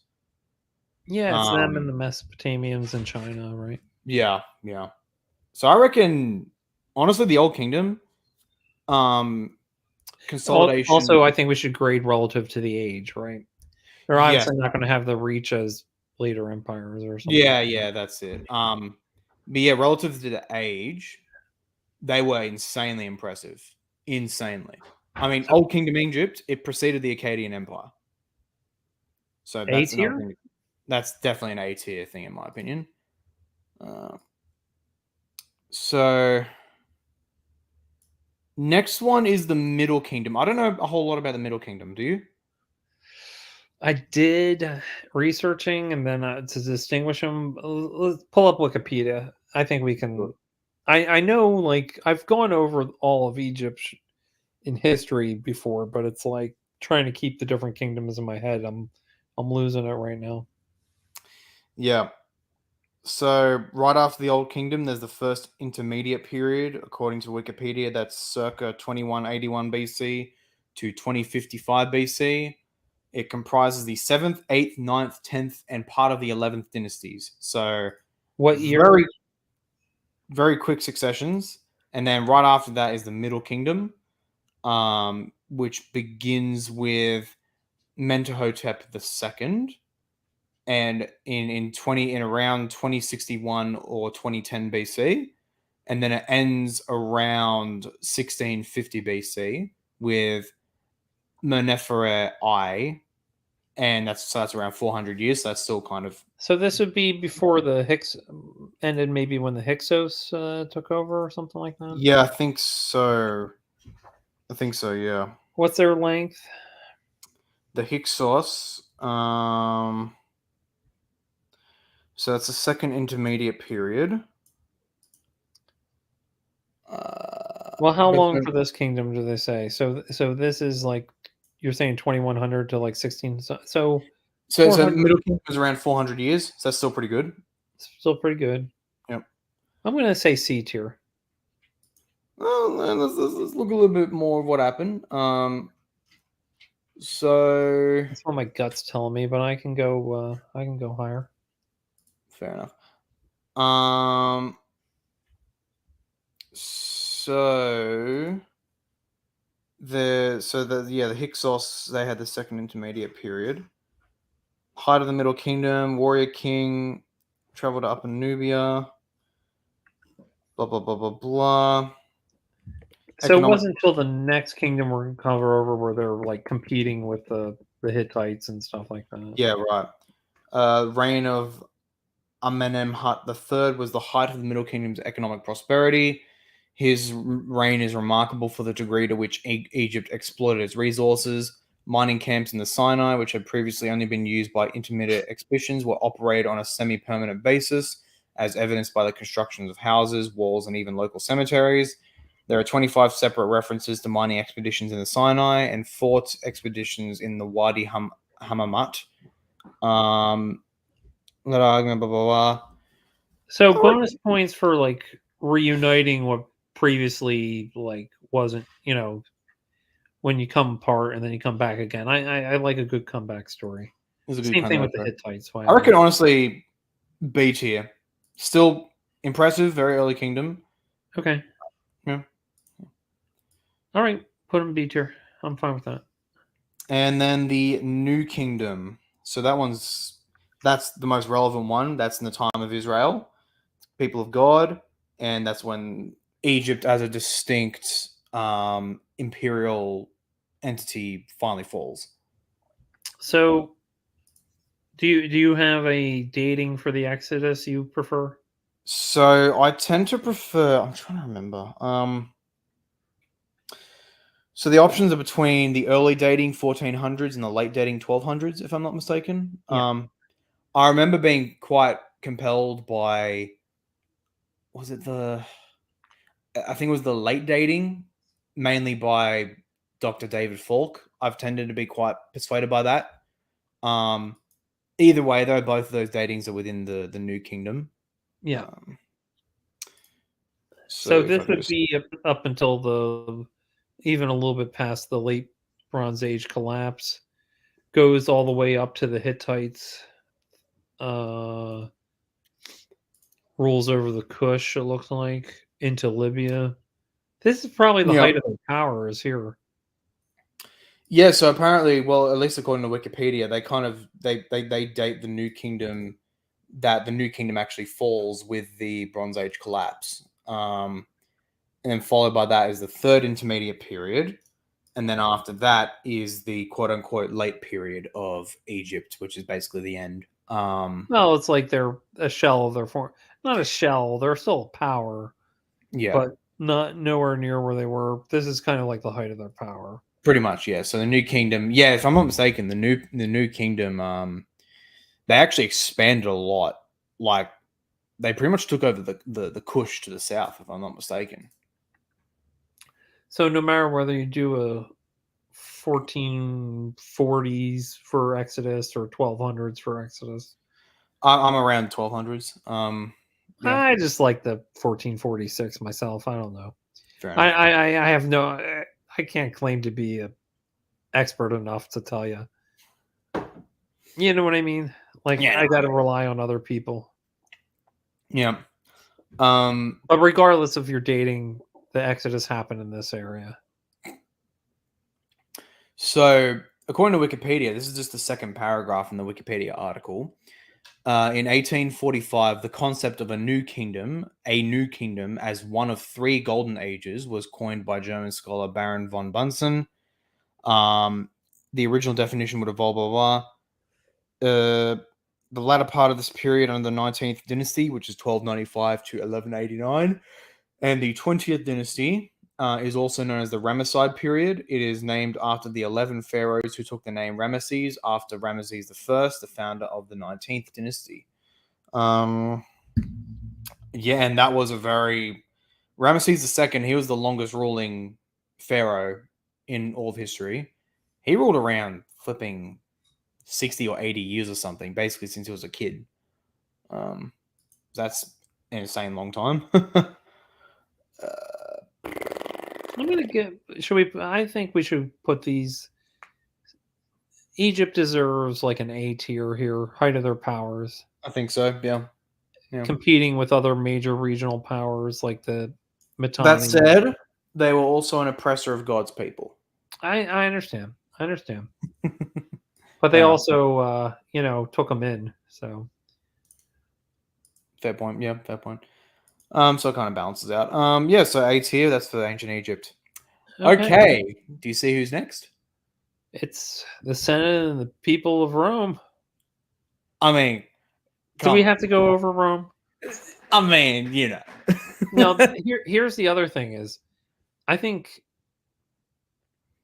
basically Rome's legacy never stopped. Mm. And if you just want to count how the real interesting question is the Byzantiums. Do we have Byzantium Empire? I'm including Byzantium with SPQR here because I do generally just think of it as the same imperial entity. Yep. Yeah. Obvious S tier. Yeah. Obvious S tier. What do you think we're going to say? We're going to be like some contrarian, like, well, actually, the Romans took their technology from these other guys. They didn't actually invent this. It's like, mate, shut up. I mean, well, the only thing I'd have to say about the Rome is just how they did what they did was just like, we're going to incorporate you into us. You know, exactly. We expand and then we absorb you and then you become part of our. Yeah. The only negative I would say on like at least ancient Rome was like, it seems like they, their economy was so much based on extraction of their territories that's why I think they kind of destabilized, is that they didn't really have a source of wealth that they were exporting with India or whatever, and they were just giving them gold and silver and stuff, but yeah, I mean, it was a big slave economy too, which the founding fathers of America were basically like, you know what, there are some ideas that a few of these ancient Romans have, and we're going to create that in like the 1700s, and like we're going to pop up the like these oh, this worked in Rome and then it hasn't existed for this long, and then like pow, it's like it's in America now. Like that's really interesting, It is pretty crazy. Because we still do idolize Rome to this day, and it is genuinely in ways that Tsar is Caesar in Russian. Yeah, exactly. In ways that no other empire is. Rome is foundational to our civilization and is remembered in our civilization in ways that no other empire is. I wonder if you're in Asia, if like that's how you view, like, instead of Rome, it's like the five kingdoms obsessed or whatever they have. I don't know. Yeah. All right. I mean, basically, Rome's modus operandi. We've probably, of all the ancient empires, I've probably learned more about Rome than all the others put together. So, 100%. Yeah. And the other thing with Rome, because we talked near the beginning about Carthage, about how Carthage was the first naval empire, really, and they mastered that. But then immediately, and we'll mention it now, and pretty much the first instant that Rome encountered them with that, and Rome first thought, how do we engage in naval combat? They won instantly the first time against Carthage. Like that summarizes the insane success of Rome, and that was basically taking other people's crap and making it better. Well, yeah, well, they basically is like, okay, we're gonna make this a land battle by just I forget what the thing's called. That's just like hooks onto your ship. And exactly. And as the old as the old saying goes, the Greeks invented sex, and Rome learned that you can do it with women. Sorry, I'm sorry. I had to say. I had to say that. For my freshman seminar in college, it was about the history of calculating pi. It was like a math seminar, and this author just hated the Roman Empire, and like it was like, they never had an original idea or what, that sort of stuff, and it's like, come on, man.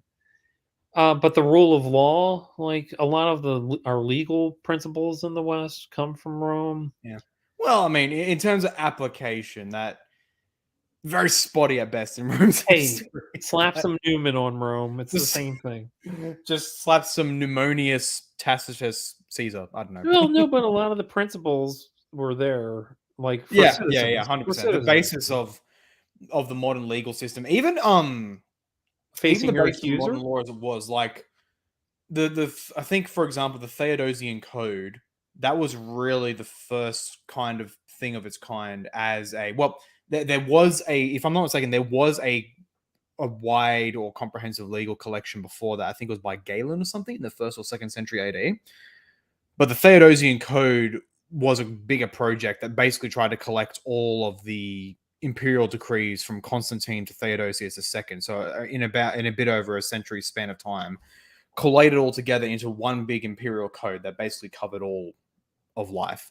And so that was pretty much the precursor to how modern legal systems works, where we have these large detailed corpuses of laws, basically. Whereas most other regions in history would just operate in basically an ad hoc juridical sense, where you give it, like, new situation comes up, give a new decree, maybe with precedent from the last one, but it's not like they were ruled by a static corpus, if that makes sense. Yeah, and also I have to say the most important contribution is, like, George Lucas kind of modeled the fall of the Republic and the Empire. First Galactic Empire, the Empire and the fall of the Republic. Yeah, he had Rome on the mind. Yeah, absolutely. Yeah, I mean, we all know the Roman story. Yeah. Yeah. David mentions the Code of Justinian, which is basically just Theodosian Code 2.0. And yeah, that influenced the European legal systems. What can't you say about the Romans? I mean, fun fact, they actually had the first crossbows, ancient Rome. Oh, really? Yeah. So it wasn't actually. Oh, and if we're counting the Byzantians, I mean, they lasted up until the 1400s. That's it. Yeah, and that's why I do include Byzantium, not just as a cope, like, oh, I want to extend the empire's reign. Like, no. The Eastern Empire was the empire. The administration was actually split twice. So there was the Diocletian. Diocletian at the end of the crisis of the 3rd century, he divided the empire into 4 parts, which basically became the Tetrarchy. But then the absolute Chad Constantine reconquered the whole empire and made it one single whole. But then shortly after that, was it Theodosius the First or the Second? One of them redivided the empire into East and West. Now, it was still the Roman Empire, but they were governed by 2 distinct... They considered themselves one, but they were 2 distinct emperors just to administrate the whole thing. And so the West fell in the late 5th century, but you still had the eastern half. That was still the empire of Rome. Rome was really practical. Like, okay, let's split this up, and the whole, like, oh, we're ruled by a series of like 7 kings, and then no kings, and then we're a republic, and then, oh, we're not going to call ourselves a king, we're an emperor. Yeah, exactly. And so, if we, in light of including the East, so the Roman Empire, the Roman Republic, that was from around around the 8th century BC with the fall of the kingdom, the Roman kingdom. Oh no, sorry, or 6th century BC. 500, 6th century BC. Yeah. Okay, yeah. So 6th century BC, that was the fall of the Roman kingdom and the founding of the Roman Republic. Okay. Are we going to include them or just at a certain point? I would call an empire, even though they didn't have an emperor. Yeah, I'd agree. Yeah, even though there wasn't in terms of modern definition of empire. Sure. So I guess we'll include the Republic, but even if we exclude the Republic, because in the end it was still the same legal entity, it was still the same entity pre and post Republic. But even if we exclude the Republic, And we start with the true founding of the empire with Augustus Caesar in the 1st century BC, all the way to the fall of Constantinople. That's 1,500 years.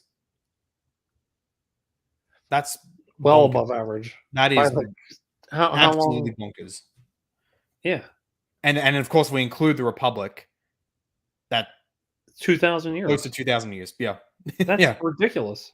Yeah, insane. Absolutely nuts. Even the older kingdoms of Egypt didn't match Now, that. you had a lot of we're counting different dynasties as in China as different empires, and I think rightly so. Yeah, But that's there's it. like Because like unlike with like the old kingdom Egypt, for example, versus the Middle Kingdom, there's a reason why they called Old versus Middle Kingdoms, because there was an entire collapse of the whole polity, and then it was reconstituted. I think Whereas with comebacks, yeah, with or Rome, yes, you had the shift from republic to empire. Yes, you had revolutions and what have you, but it was still the same entity throughout. Yep. Yep. So Rome, S tier, too easy. Too Next easy. one is the Spanish Empire. I don't know how we go with this. So basically 1530-ish to 1800s when they lost most of their colonies in the New World. Cortez and whatnot taking stuff over with like 100 guys. That's super impressive. Yeah. Super impressive. Well, Huge in landmass. fairness, if I'm not mistaken, that was actually against the wishes of the empire, if I'm not mistaken. Yeah. What a Chad move that is. Yeah. Oh, just casually taking over a superpower with 500 of my boys against Yeah, the and will then of my guess monarch. what, King? Now you got an empire. So I guess that's kind of sad. I guess we can't really count Hernan. Well, okay. In one way, we can't count Hernan Cortez as a success of the Spanish Empire, because the empire, at least the local provincial rulership, did not approve of it. On the other hand, the cultural and technological and economic basis by which Cortez did what he did, that was the Spanish Empire. So half and half, it counts towards this. Well, I think it creates the Spanish Empire. Right. Well, yeah. Well, pretty much, yeah. I mean, that's so interesting. And it's just in terms of interestingness. Yeah, I have to go. So in terms of how they ruled over time, obviously we mentioned former British, at least in the New World, much better run than the Spaniards. But what they did to create that empire, like with just a few hundred people, it's one of the most impressive things ever. Yeah. And helped likewise propagate one of the greatest UFO phenomena known to man, known as Our Lady of Guadalupe. Well, I don't know that was UFO, but definitely paranormal. Maybe more fairy faith, sort of. A lot of overlaps with fairy faith, which has overlaps with UFO.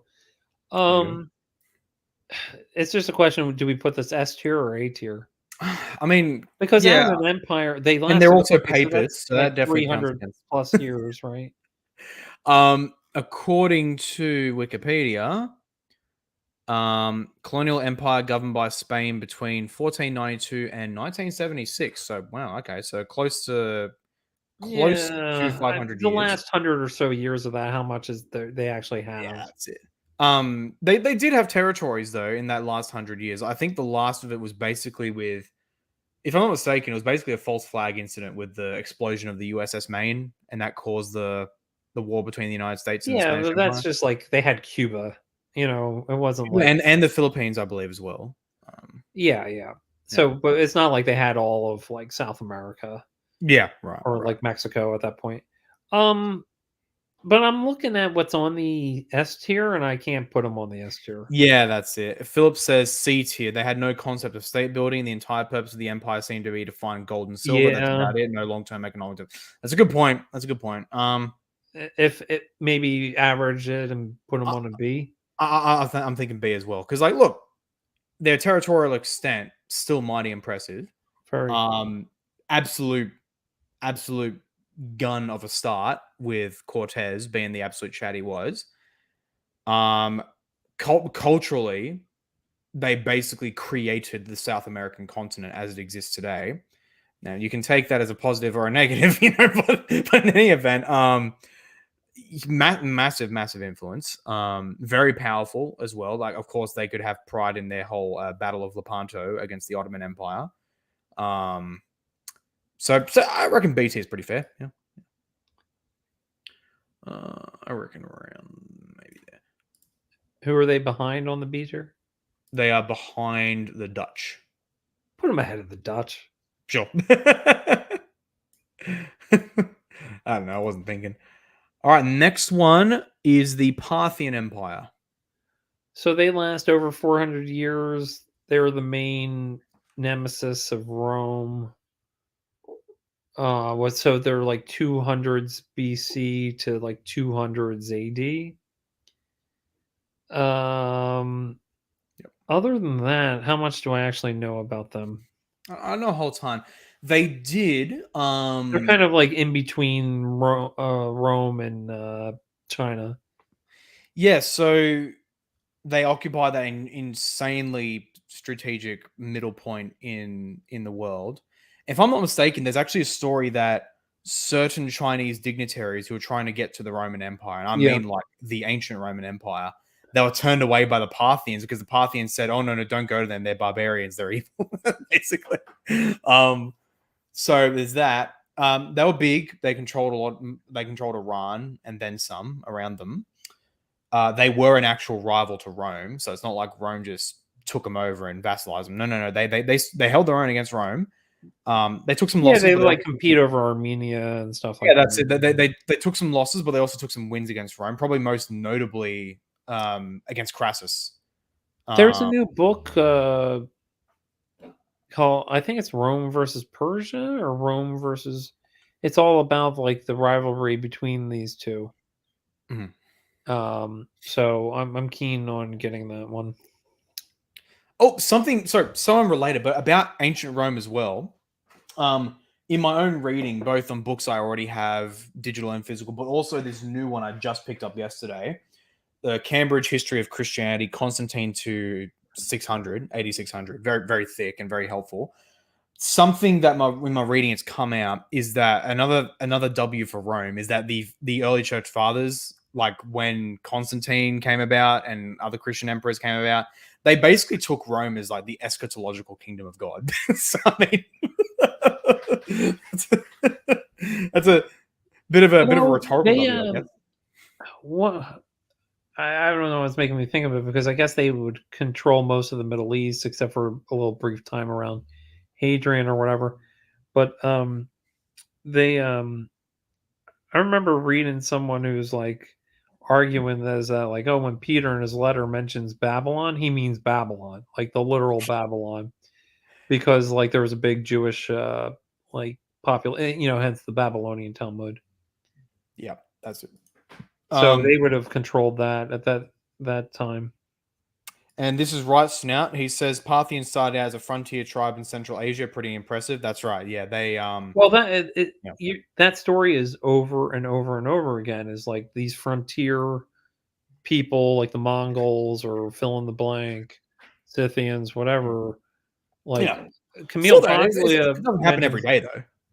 What's that?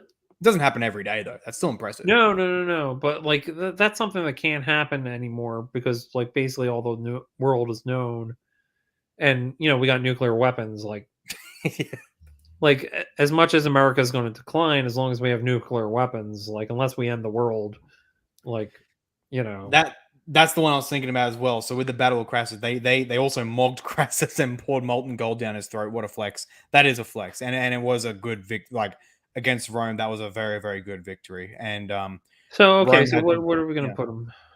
I reckon that's a tough one. On the one hand, yes, they were a rival to Rome. On the other hand, though, they weren't like, I don't know what they contributed to the world in terms of legacy. Not much. As far as I'm aware, yeah. Not ongoing legacy. Yeah. As David mentions that they were kind of overshadowed by the Sassanids, and I don't know too much about the Sassanids, to be fair. Exactly, yeah. And the Sassanids would end up being a bit bigger, actually, if I'm not mistaken. So there's that. So probably high C tier, maybe? Yeah, that's fair because especially since they let are 450 years ish in length. That's pretty impressive. Yeah. Next one, the Soviet Union. Okay, now this is an interesting one. So, in one sense, the Soviet Union can be considered like an extension of the previous Russian empire, Yep. um, but with worldwide reach, right? Like them in America. Uh, basically, America and the Soviet Union kind of divvied up the world into vassal state, and competed over states of Yep. influence. I mean, obviously, Toe to their toe with the United ideology is completely atheistic and explicitly atheistic, and their economics is completely idiotic. Um, It's the one and downfall of the caused Soviets. much human suffering. And then we could even say a lot of their subversion into universities continues to screw over the West today, which I don't know if Yep. that's a success or a failure, or depending on the original stuff. Um, but because their economics were so crappy, they didn't last long. So impressive in terms of many respects, but really unimpressive where they're really unimpressive. Murdered a crap ton of people, of their own people. Yeah. So Yeah, it's what do we probably want one to of the say? hardest. C, D? This honestly is one of the hardest options because it is, by the looks of it, a matter of, in purely material terms, they were both very impressive in terms of their size, their military capabilities, went toe to toe with the United States. Um, but actually, their intelligence apparatus was extremely impressive as well. That's why their subversion was so impressive. The KGB was incredibly Yeah, ever capable. look up Yuri Bezmenov? Yeah, Yuri Bezmenov, exactly. Yeah, I've seen Yeah. that video. On the other hand, of course, as you say, their economy sucked, and that's basically what caused them to collapse Hey, post. as Yeah, Hayek said, if you can't the price mechanism is what supply and demand tells you how much, you yeah, muck around with the price mechanism and you're exactly. screwing around badly. Snart says Stalin's industrialization of the country was objectively impressive, even if it came at a high cost. Yeah, so Russia was really crappy in terms of peasants and stuff like that, Mm. right? Like common Eastern Orthodox L. Um,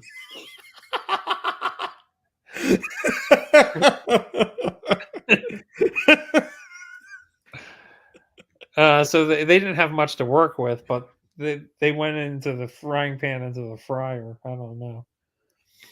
Yeah, I'd have to agree. Like pure, like full on industrialization of an otherwise agrarian country, that is impressive. But yeah, high cost, lots of murders, lots of death. D didn't last long. Yeah, I'd have to agree. And like didn't last long, crappy economic management, and a genuinely evil empire whose effects are being felt to this Yeah, maybe day. the most evil empire since maybe the Assyrians. Yeah, probably. Yeah. Yeah, very very bad in that way. Do we have the Assyrians on this list? We do have the Neo Assyrians. In fact, they are the next option right here, the Neo Assyrian Empire. Okay, so On the one very hand, powerful. as far as I'm aware, they're recognized as pretty much like the first world empire. So like not the first empire, but the first like world empire, one that had a truly, Big. relatively speaking, global reach. Like in the region, if you look at their territory here, it's stretched from southern Anatolia, close to Egypt, and almost into Persia. So that's quite Yeah, impressive. had a weird relationship with Babylon. Very cruel. Uh, very powerful, especially for the time. I'm thinking B. How long did they last? They Two. lasted a touch over 300 years. So that's pretty good. No, They that's the got thing with it. I mentioned that Xenophon vignette because it's like it was weird. Like so during the Persian Empire, like you ask the locals and they're like, "Yeah, I don't know who built this," and they're like in Nineveh, like the ruins of Nineveh. So that's kind of weird. But I mean, obviously they're recorded in the Bible, so Right. Yeah. So what are you thinking? universally negative. Like the Bible views them negatively, all their neighbors view them really Yeah. negatively. Otherwise, materially quite powerful. Lasted a decent amount of time. You go B, Yeah, maybe low B. What do you think? low B, yeah. Yeah. All right. Next one is the Carolingian Empire. Uh, what are you thinking? I mean, Charlemagne was a lad. He was Oh, definitely not a boy. also, all of us today are descended from Charlemagne. If you have any European ancestry in you, you are a descendant of Charlemagne because he had so many mistresses and whatever and Oh descent. man, that's so. On one hand, it was big, of course, encompassed most of France, Germany, Stop the Muslim North, invasion. northern Italy, and stopped the Muslims. Absolutely. So we have a lot to thank for them for that. Charlemagne himself was a legend. He also stifled the efforts of iconodualism and Nicaea II in the West, hence the Caroline books. So that's pretty awesome and based. On the other hand, the Carolingian dynasty only lasted like 87 years, which is We've pretty been good. pinging a lot of things for that. So it's almost like this is not a ranking of Charlemagne. Charlemagne is S tier, but his kingdom is Pretty crap, yeah. D. The last one, Wikipedia says Charles III was also known as Charles the Fat. Nice. Fatty. What a unit. Yeah, that's a tough one because it honestly pretty much all the positives come from Charlemagne himself. Yeah, I'm gonna go. They were the foundation. I'll give them that. They were the foundation for the Holy Roman Empire. So there's kind of that, I guess. David says cultural influence through There you go. Yeah, Carolinian Renaissance. yeah. That's. I'm not familiar with Salic law. I'm not either. Yeah. At least set the stage for Otto's founding of the HRE and the Ottonian Renaissance. Yeah, yeah, that's true. So pretty much everything good we know of the Influential. Carolingian. Well, Yeah, so length of time gives him negative points. Influence, stopping the Muslims. Again, separating out Charlemagne. Yeah, you can't like Charlemagne's obviously part of the ranking, yep. but we're not ranking Charlemagne. Yeah, that's it. It's a tough one. He contributes to what his empire did, right? Yeah. So I mean, given the length of time, negative length of time is a big negative here. What Charlemagne did is a big positive, and then influence is a big positive, I reckon especially for high. the Western What do you Europe. think? High B's? High B's or low A? I have to go B. I'm choosing between B and C, so I think Oh, let's settle on B. sure, sure. And that's being generous given his length of time. So I think we'll be okay with B. Fair enough. His influence and stopping the Muslims is what Yeah, gets him there. we're definitely indebted to him for that. Next one is Qing Dynasty China. Oh, let's pull that up.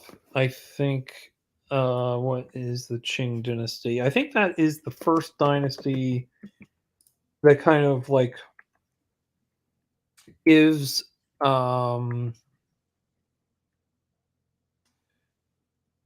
let's see, hold on. I mean, this is 1636 to 1912. So So they weren't really. I think we got to give them okay, even though they're like 300 years. Got to give a lot of negative points for not being able to deal with the West. Yeah, yeah. Kind of They got could poked have really by the become a Opium War. power in their own right.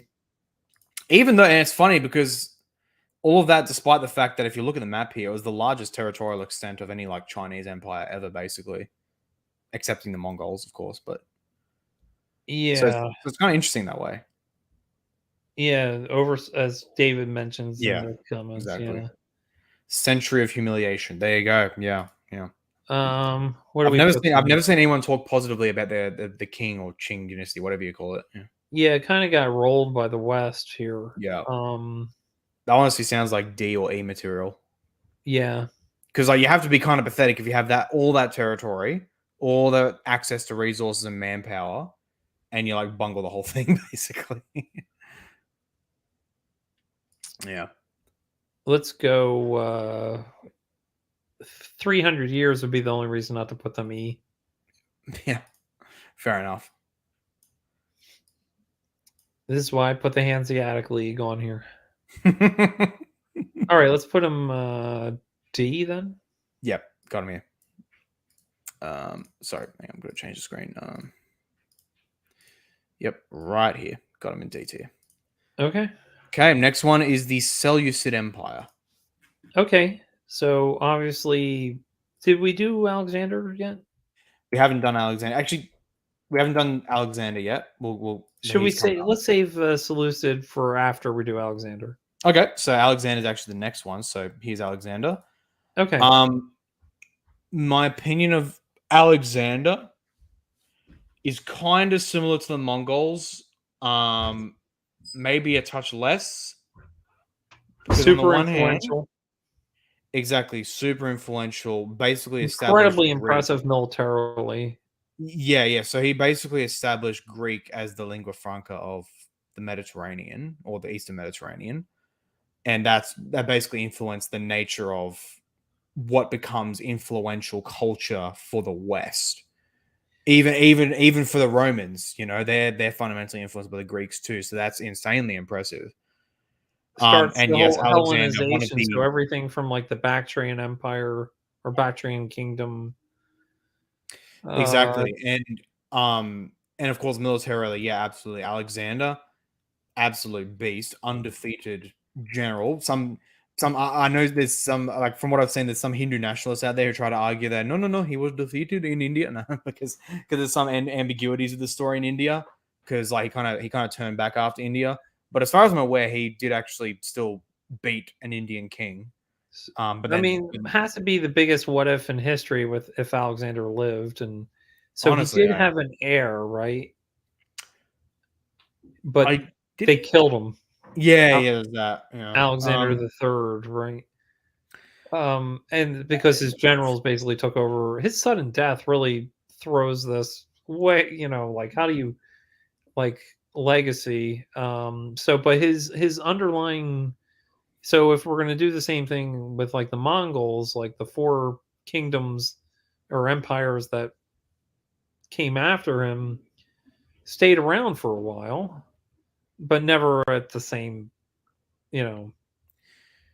Yeah, and even honestly, even the successor empires were not crazy long. Like the Ptolemaic Egypt, that was destroyed in the 1st century BC but they were all by destroyed Rome. by Rome. Well, that's the thing. Yeah, Rome kind The of curbs on Lucids them. were kind of screwed over by Rome. So same That thing too. with the Yeah, Ptolemies, Macedon, Rome. yeah. What was the fourth one? So The fourth general. those Macedon, Antigones.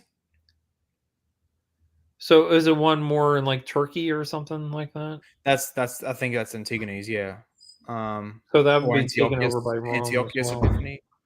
So there's yes, insane cultural influence, language influence, incredible military general, one of the greatest in the world. On the other hand, Alexander was not an administrator. He was just like, bro, I just want to conquer, bro. And as a result, he had the one heir, but then when he died, it was basically all thrown into complete disarray. Well, There I was don't no think other. that his heir was born when he died. Wasn't born yet. Yeah, look up Alexander the Third. I'm pretty sure wasn't born yet, which throws a wrench into everything. Kind of even worse. Alexander the Third. Let's see. Alexander the Third of Russia. Alexander the Third of Scotland. um, Greece. Alexander. Oh, he Yeah, so says David saying Alexander the Great was Alexander the Third. that I was thought it was the Alexander the second. Third. Yeah, the successor though it says Would be Alexander the Alexander the Fourth, Fourth. I think. It's like Julius Caesar's kid with Cleopatra. Didn't the poor dude didn't stand a chance. Alexander the Fourth of Macedon. So sometimes we're all called Aegis. Blah blah blah. He was a grandson of Philip of Macedon. Because Roxana was pregnant when Alexander the Great died in 11. Yeah, so not The born 11th of yet. June. That's So what we're yeah. looking for. Yeah. And then There one was, of the I forget who. I guess the Seleucid guy. Antigenes, is that it, or somebody else? But anyway, killed him, and everybody else was like, "Oh no, that's bad," but in reality, they're like, "Yay!" yeah. Um, So yeah, he didn't really. So Alexander, he wasn't really getting ready for his own succession with making the kids. He was kind of just on the high of conquering everything. well, I So mean, he was, yeah. that's kind of a problem. So definitely in terms of like an empire that lasts, that's just complete L. But otherwise, in terms of influence and the scale of his conquests, Well, and then I think we also have to say his successor kingdoms, like if they last like a couple hundred years until yeah, Rome wrecks them all. that counts as something. Yeah. Yeah, so I would there was at least some sort of core structure there. Now, granted, as we mentioned, so if we're going to transition to the Seleucids next, let's rank them first. Where do you think? Honestly, I'm thinking because it's kind of similar to the Carolingians. You got to distinguish between ranking the empire versus ranking the man himself. Hmm. Because pretty much even more so than with Charlemagne, the Alexandrian Empire is like nothing without Alexander the Great. So it's kind of impossible to rank them separately. Yeah. Although, as I said, because his successor kingdoms lasted a while, I think that Yeah, that's it. reflects better on them, even though he died and his generals divvied it Although up. if It I'm not wasn't really mistaken, enough. though, his generals largely came from Philip of Macedon. They were basically his seniors in terms of age. So like Yeah. it wasn't like he got and trained the best guys. They preceded him. That's it. Yeah, I didn't even see that. Snout said this. Philip laid a lot of the groundwork for his son to succeed, but he gets overshadowed. Yeah, exactly. Yeah, no, I agree completely with that, but that would include Philip. If this is essentially the overall Macedonian Empire we're ranking, Philip is included in here. Uh, if that makes sense. Um, I mean, incredibly important to Rome, even um, important to like Persia and significant part of the world. Probably, I can't go S tier. Obviously, I can't. A tier is pushing it. Maybe A tier, B tier, somewhere in that area. In terms of what they did militarily, you could even go down. You can even make an argument for C tier, anywhere between A and C. I think. Because the right. Neo-Babylonian Empire did really impressive things. It's only the successor kingdoms lasting where I wouldn't put them C tier. Right. So what were you thinking again for the tier? B? B. Yeah, I'm thinking B too. What do you reckon? Mid, high, low B. Yeah. And that's mainly because the successor kingdoms lasted. Yeah. Otherwise, I'd put them C. All right. Cultural And that allows their cultural impact and stuff like that. next one is the Seleucids. So we mentioned all the Alexander stuff. We mentioned that they got kind of toppled by Rome eventually. Although I think the Parthians or something were encroaching on them from the east. Mhm. And then they kind of basically took over. We already mentioned with the Achaemenid that they took the kind of governmental structure that preceded them. Uh, the Hellenization. You got, was it Antiochus the Fourth, who was the Hanukkah bad guy? But that That's seems to, I think, Antiochus. be an aberration in terms of their relations with Israel. But Israel broke off, right, for a while.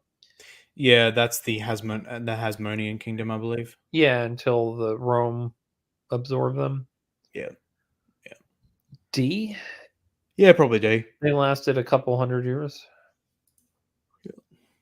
All right, next one is what is this one? The Pandya dynasty in southern India, by the looks of it. I don't know much about them. I just figured we India is such a rich and ancient culture. We should at least have something on them.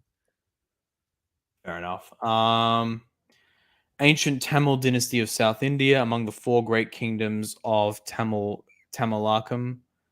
The other three being the blah blah blah, existing since at least the 4th to 3rd centuries BC.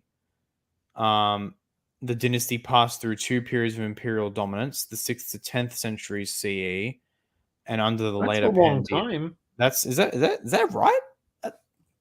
If that's right, that's damn. Can you bring up the Wikipedia article? Yeah, I'm gonna share it. If that's right, that's bloody long.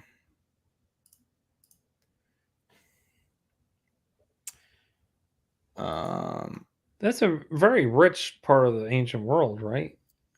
So since at least the 4th century BC, two periods of imperial dominance: the 6th to 10th centuries CE under the later Pandyas, the 13th and 14th century CE. That is insane. Okay, wow, That's pretty impressive. that is very impressive in terms of length. They're not much in terms of size, I guess, but they're in a very wealthy area. Yeah, that's true. Wow. Okay. Okay. Let's not take this too seriously. Maybe B tier? Or no, Yeah. let's do C tier. No, but they're Okay. still too long. B tier. B tier. The length is pretty damn impressive. Okay, next one are the Incans. Incas, yeah. Yep. So I got to change the screen. Yeah. Did you put them in the B tier yet? Yeah, I did. Yeah. And is in the B tier.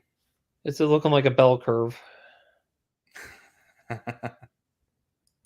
Except for the Hanseatic League. Incas.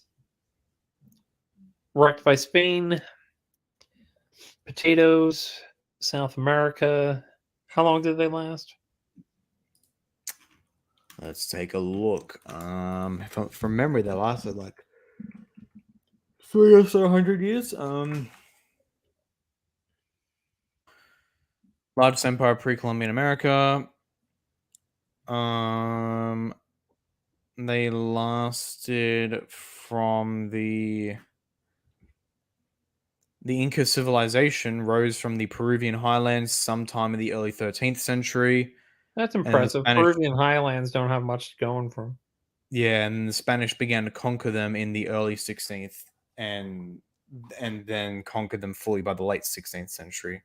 So what's the so what's their life? That's around 13th century. That's around 300 or so years, a bit over 300. Yeah, they probably would have lasted a lot longer, except for the weird Spanish phenomenon. Yeah, the Spanish flu. But they didn't really have much going for them in terms of impressiveness. There were a lot of miles between them, north and south. They're on the west side of the Andes, right? Right. Yeah. Yeah, I don't know. D. I'm sorry. I'm just not impressed by them. Yeah, they weren't the craziest. I mean, for the central to South American empires, they were big and they were somewhat impressive, but yeah. I mean, what are you gonna do? All right, let's go D. Sure. All right. Next is the Ottoman Empire. Okay. On the one hand, they took over Christian Rome, which is very offensive to me. F, yes.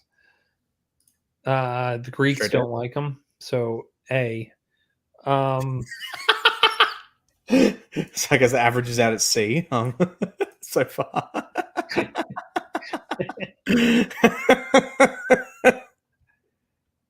So they lasted from like the 1300s to like World War One. Yeah. That's interesting. You know, like when you think of it as like World War One, it's like I can wrap my head around World War One.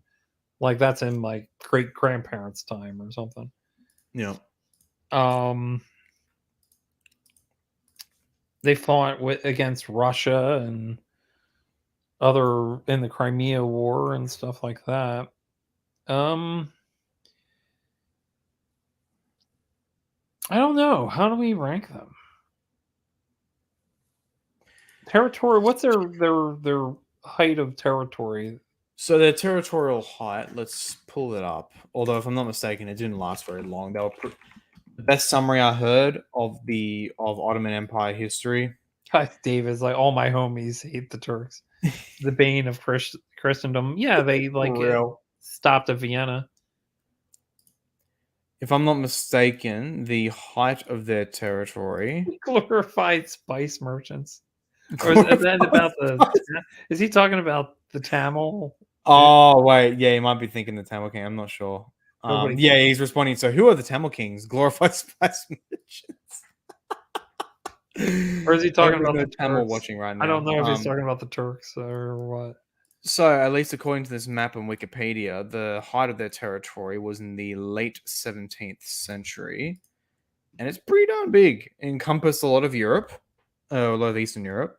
That's pretty impressive there, and then conquered all the other. The Turks are originally from Turkey, I guess. No, they're from. My biggest pet peeve, which I might have to rank put them in the F tier for. Why? Is like somebody in like Western media said, especially after we have to pronounce Kiev now, like, oh, we're gonna spell Turkey all weird and have an umlaut. And like, if you've ever seen Turkey in the news media, it's like, what are you doing? Like, I'm not gonna spell Turkey like Turkey with an umlaut. It's like, what are you talking about? Oh man. Well, so that's their territorial height, and That's pretty impressive. That's impressive, and from what I've heard, it was also impressive how they managed to basically govern so many different ethnic groups all at once. That counts for something. Unlike the Austro-Hungarians, apparently, so that counts for something. Now, you need to clarify who were glorified spice merchants. On the other hand, pretty much since this height period, it's just a steady decline until World War One, where they just get kind of curb stomps. Yeah, but so 1300s to 1900s is what, like 600 years. That's really pretty good. Yeah, that's well above average. On the other hand, they still were the vessel of wrath, which destroyed a beautiful Christian state, gave the finishing blow. Yeah, I mean, for that alone, I'm willing to give them F tier. F tier. Put the Ottomans on the F. Actually, no. I'm gonna give them. I'm actually giving their own special tier. The Ottoman tier. But they have Ottomans named after them. So I'm gonna make it just that. This is below F tier. It's just Turk. Okay. Let's go with it. They got their own special rank with that. Hanseatic League salvaged. Yeah, they've kind of had some saving grace. All right, next one is the Portuguese Empire. You know much about them? They traded. They're kind of like the Dutch, but the Brazil. They had Brazil.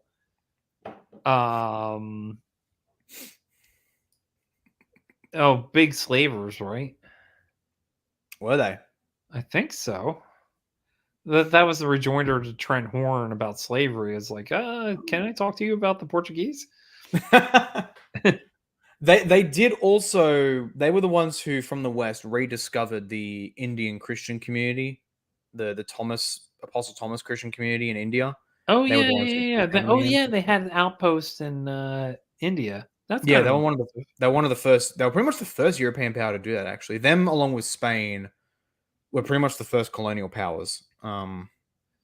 Yeah, but they never got as impressive as Spain. Yeah. But they had Brazil. That line was kind of the line of demarcation, right? That was created by the Yeah. Pope. That was kind of the division of the world between Portuguese and Portuguese were seafaring, so I think impressive but not impressive. I don't know. D? David says they didn't just participate in the slave trade, they were the biggest slave traders in the New World. Oh, there you go. Yeah, that's why Trent Horn's thing about slavery was like, I think we need to go over the Portuguese. And I guess after their empire was the famous UFO event in Fatima. Oh man. So yeah, well, I don't know. I'm kind of I'm thinking C or D. D. Yeah, Let's go D. I mean, it's kind of underwhelming, you know. Oh, E. Sure, whatever. It, Um, now generic, next one, generic Spain. second to last one is the Austro-Hungarian Empire. Very unstable in terms of like meshing these ethnic groups together. Basically, powder keg that created World War One. Yeah, Not sure how did long not they last last. long at all either. That was according to Wikipedia, from 1876 to 1918. That is very short. F. Let's put them F. Yeah, sure, straight an F. Why not? I'm trying to remember for World War One. So for World War One, there was the whole assassination of Hans Ferdinand by a Serbian dude, and then the Austro-Hungarians. They were the ones who gave the ultimatum, if I'm not mistaken, and they were like, "Hey, yo, surrender or we'll clap yous." Who And is then this? with the like what caused World War One, it was the Austro-Hungarian guy who was killed, right? Oh, the guy. Um, Yeah, the Archduke Ferdinand yeah, that's Archduke by Ferdinand. the Serb. And then the Austro-Hungarians were like the Serbs, "Ayo, surrender or we'll clap you." And then the Serbs were like, "Lameo na." And then the Austro-Hungarians were like, "All right, bet." And then World War One just kind of starts. All right, let's get to the final and most interesting one. The most interesting and relevant one today, the United States of America, because yes, the United States is a empire. That's a fact. Yeah. Now, obviously you are a resident of this current empire. What are your thoughts? You know, it's hard to get your handle on things because you're kind of in the middle of it, right? If you asked me this 20 years ago, my answer would have been completely different. I think American foreign policy has been taken over by like sociopaths in the last 20 or so years, 25 years or so, 30 years maybe. Obviously, in standing up to the Soviet Union, that was a really good thing.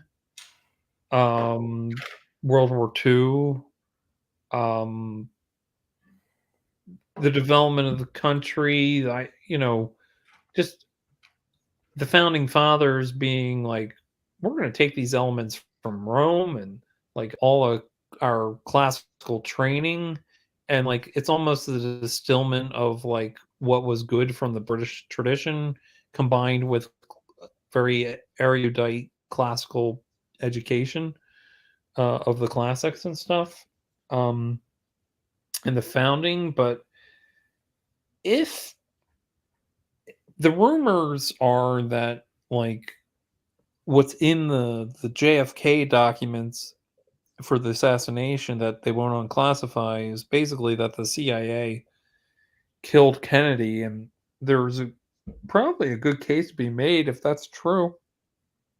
Like we have only been a Republican name only since like the Kennedy assassination, and there might literally be a secret deep state cabal that runs the where Mm, the absolutely. kind of republic's kind of an illusion in Yeah, many yeah, respects. 100%. Yeah, I'm Very 100% with that. so I think a lot of the negatives are very apparent and also but kind of recent. So our lifespan is about 250 years, but we don't know how long it lasts. And it's hard to kind of judge, like, based on like previous empires, because our story's not written yet, you know? Yeah. Um, where, you know, I don't know if any countries are really going to go away anymore based on just how world dynamics work now. I think, honestly, I think people might have. In fact, I'm almost certain there were sources that pretty much thought the exact same, like for ancient Rome, for example. Like you have early church fathers who give their honorifics to like Constantine, for example. I'm thinking of Eusebius in particular, and they basically thought of the Empire of Rome as like the eschatological kingdom of God and earth. And people have much lesser view of the United States, and that should just go to show that I think, like, I think that there's definitely going to, in my opinion, the United States as a nation either has to have a miraculous turnaround in terms of who its leadership is and how they rule, or if it doesn't have that, it will inevitably collapse one way or another. I think there is like the stability of the last, let's say, century or so, or 2 centuries, if you will, probably century. It's just because of the fact that we're living at this time right now, and so obviously we experience time at a second by second basis, and so even 1 year feels like a really, really long time for us. Whereas when we look at history, especially ancient history, we read about accounts that cover entire decades or centuries in like a short bit. Yeah, and so we don't keep talking. I'm going to hear you. My cat's being weird. No, all good. He's like, he can open the door himself, but he doesn't want to. And so just keep talking. I'm listening. All good. And so because of how with history, when we read ancient history, even medieval history, it feels like a blur for us because we're just reading these things and it's all just over and at once when we read through it. And yet we're looking at centuries upon centuries of histories in many cases. And yet for us, we look at that and we just say, oh yeah, well, it's obvious why this nation fell. And yeah, in these periods, like nations rose and fell or whatever. But we need to remember, sometimes that often took centuries. There was centuries-long orders that were just there. They were stable. People took them as a norm, but then they eventually collapsed. The exact same is with us today. Like the order of the United States hegemony over the world as we know it is barely a century old. And additionally, even the borders of the United States are in the full sense that they are now. That's not even 2 centuries old because you have the extra territory to take from the Mexican Empire and all that jazz. And so in light of all that, I don't think we should have that view where like, oh, well, the modern world, look how stable everything is. Well, no, it's because we experience the same time span in a much slower pace. And so it's a bit of an illusion if we think that, well, things are just now they're more stable than the past, you know? So in a generic sense, maybe there is a bit more stability, but overall in the fundamental sense, I don't think we're seeing the end of rising and falling empires in our lifetime. It's going to happen. In a sense, we're an extension of the British Empire and we kind of succeeded the British Empire, but we're not the same as, say, the Byzantium to Rome or Seleucids to Macedon. It's not quite the same because it's like we broke off in the late 1700s. Yep. Immigration is another thing. There's a significant amount of German immigrants, Irish immigrants, and you know, I don't know. This is a really hard one. I mean, we created the nuclear weapon. Yeah. I mean, I don't know if I want to make that a positive or a negative. Yeah, in terms of just sheer power, that's a positive. Yeah. In terms of sheer power, there's never been a country relatively as powerful as America has ever been. Yep. Never. There's never been. There's at a certain point in time, there was literally no rival to the United States, and even cultural influence. It beats the Hellenization of the. Yeah, absolutely. Because American culture is basically the basis of culture in like Japan and South Korea. That's nuts. That's actually nuts when you think about it. In terms of the global financial, part of it is like when we're situated, but like, yeah. the fact is, it happened. Let's go A tier. Yeah, I reckon A tier, easy. I reckon probably high A tier. Why not? High A tier. Yeah. All right. And that's our Empire tier list, ladies and gentlemen. If you disagree, you're wrong. Yeah, that's right. You are our Or Magisterium, or you're a Turk. I hope David Erhan isn't watching this, but dirty Turk. I hope my parents who are currently taking a trip to Turkey aren't taken hostage unless I take the video down. But oh man, but yeah, that is basically that, ladies and gentlemen. Take a screenshot of this beautiful tier list, this 100% accurate tier list of 35 historical empires. What do you think our most controversial one is? Maybe Achaemenid as S tier. That might be a bit controversial given their length of time. Maybe our ranking of Alexander in a little bit of a low rank, the Alexandrian Empire, that could be a bit controversial. Including the Turks at all is controversial. Yeah, I don't know if they're super controversial. I don't know what else would be too controversial in my opinion. Yeah. So I think that is that. People take a screenshot of this objectively correct empire. Yeah, we gotta do because cool flag. Did they have flags back then? So I think this was like, it was kind of like an imperial symbol of some kind. It wasn't like a flag, that's kind of a more modern, medieval or modern era type of thing.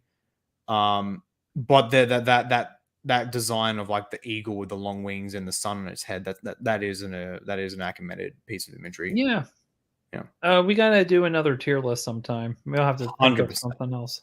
What else could we do a tier list on? Food. Oh man. I'm not a Korean streamer, sorry. We'll do a mukbang. Please no. Tier list of anti-Protestant apologetic arguments.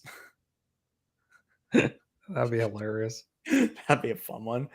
I was gonna say anti-Protestant. Or did you see my thing where I mentioned Craig to Eric Ibarra on Twitter? Oh, no, I did not.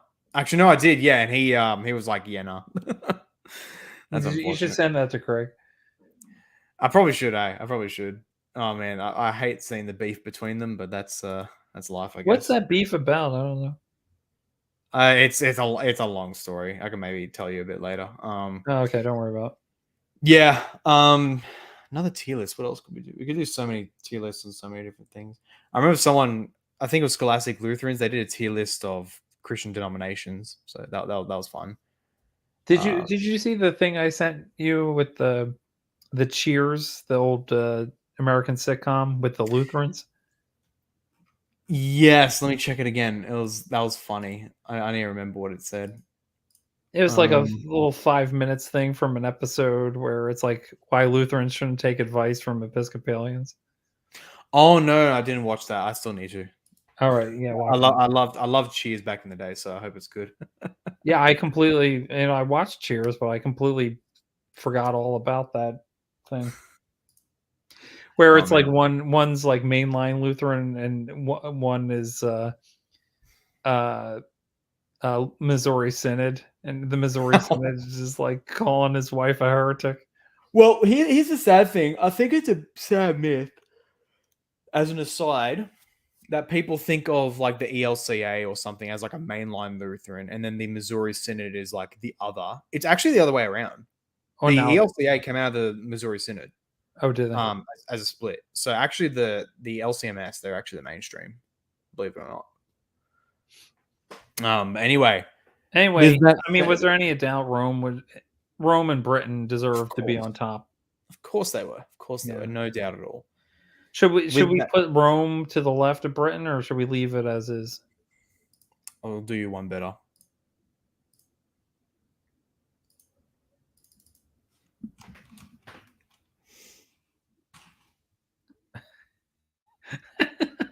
Easy dub. That's good. That's good. I like that.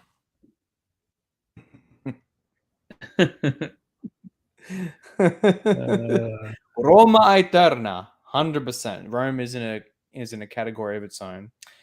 But with that said, ladies and gentlemen, this stream was super awesome. This was fun. Did you have fun? How many viewers did we have? We had a fair bit for a little bit, and we still have 20 at the moment, so that's pretty decent. Yeah. So yeah, this is awesome. Geoff, thank you for suggesting this. This was a mad idea, and it was very fun. I had fun. 100%. Well, ladies and gentlemen, that's the stream. I've got to get on because I've got to prep more stuff, and then I have a stream at my 1 a.m. with Christian Wagner. Yay, another chill stream. More beer. I got to wake up in 4 hours. That's true. I'll let you go then. Ladies and gentlemen, thank you so much for watching.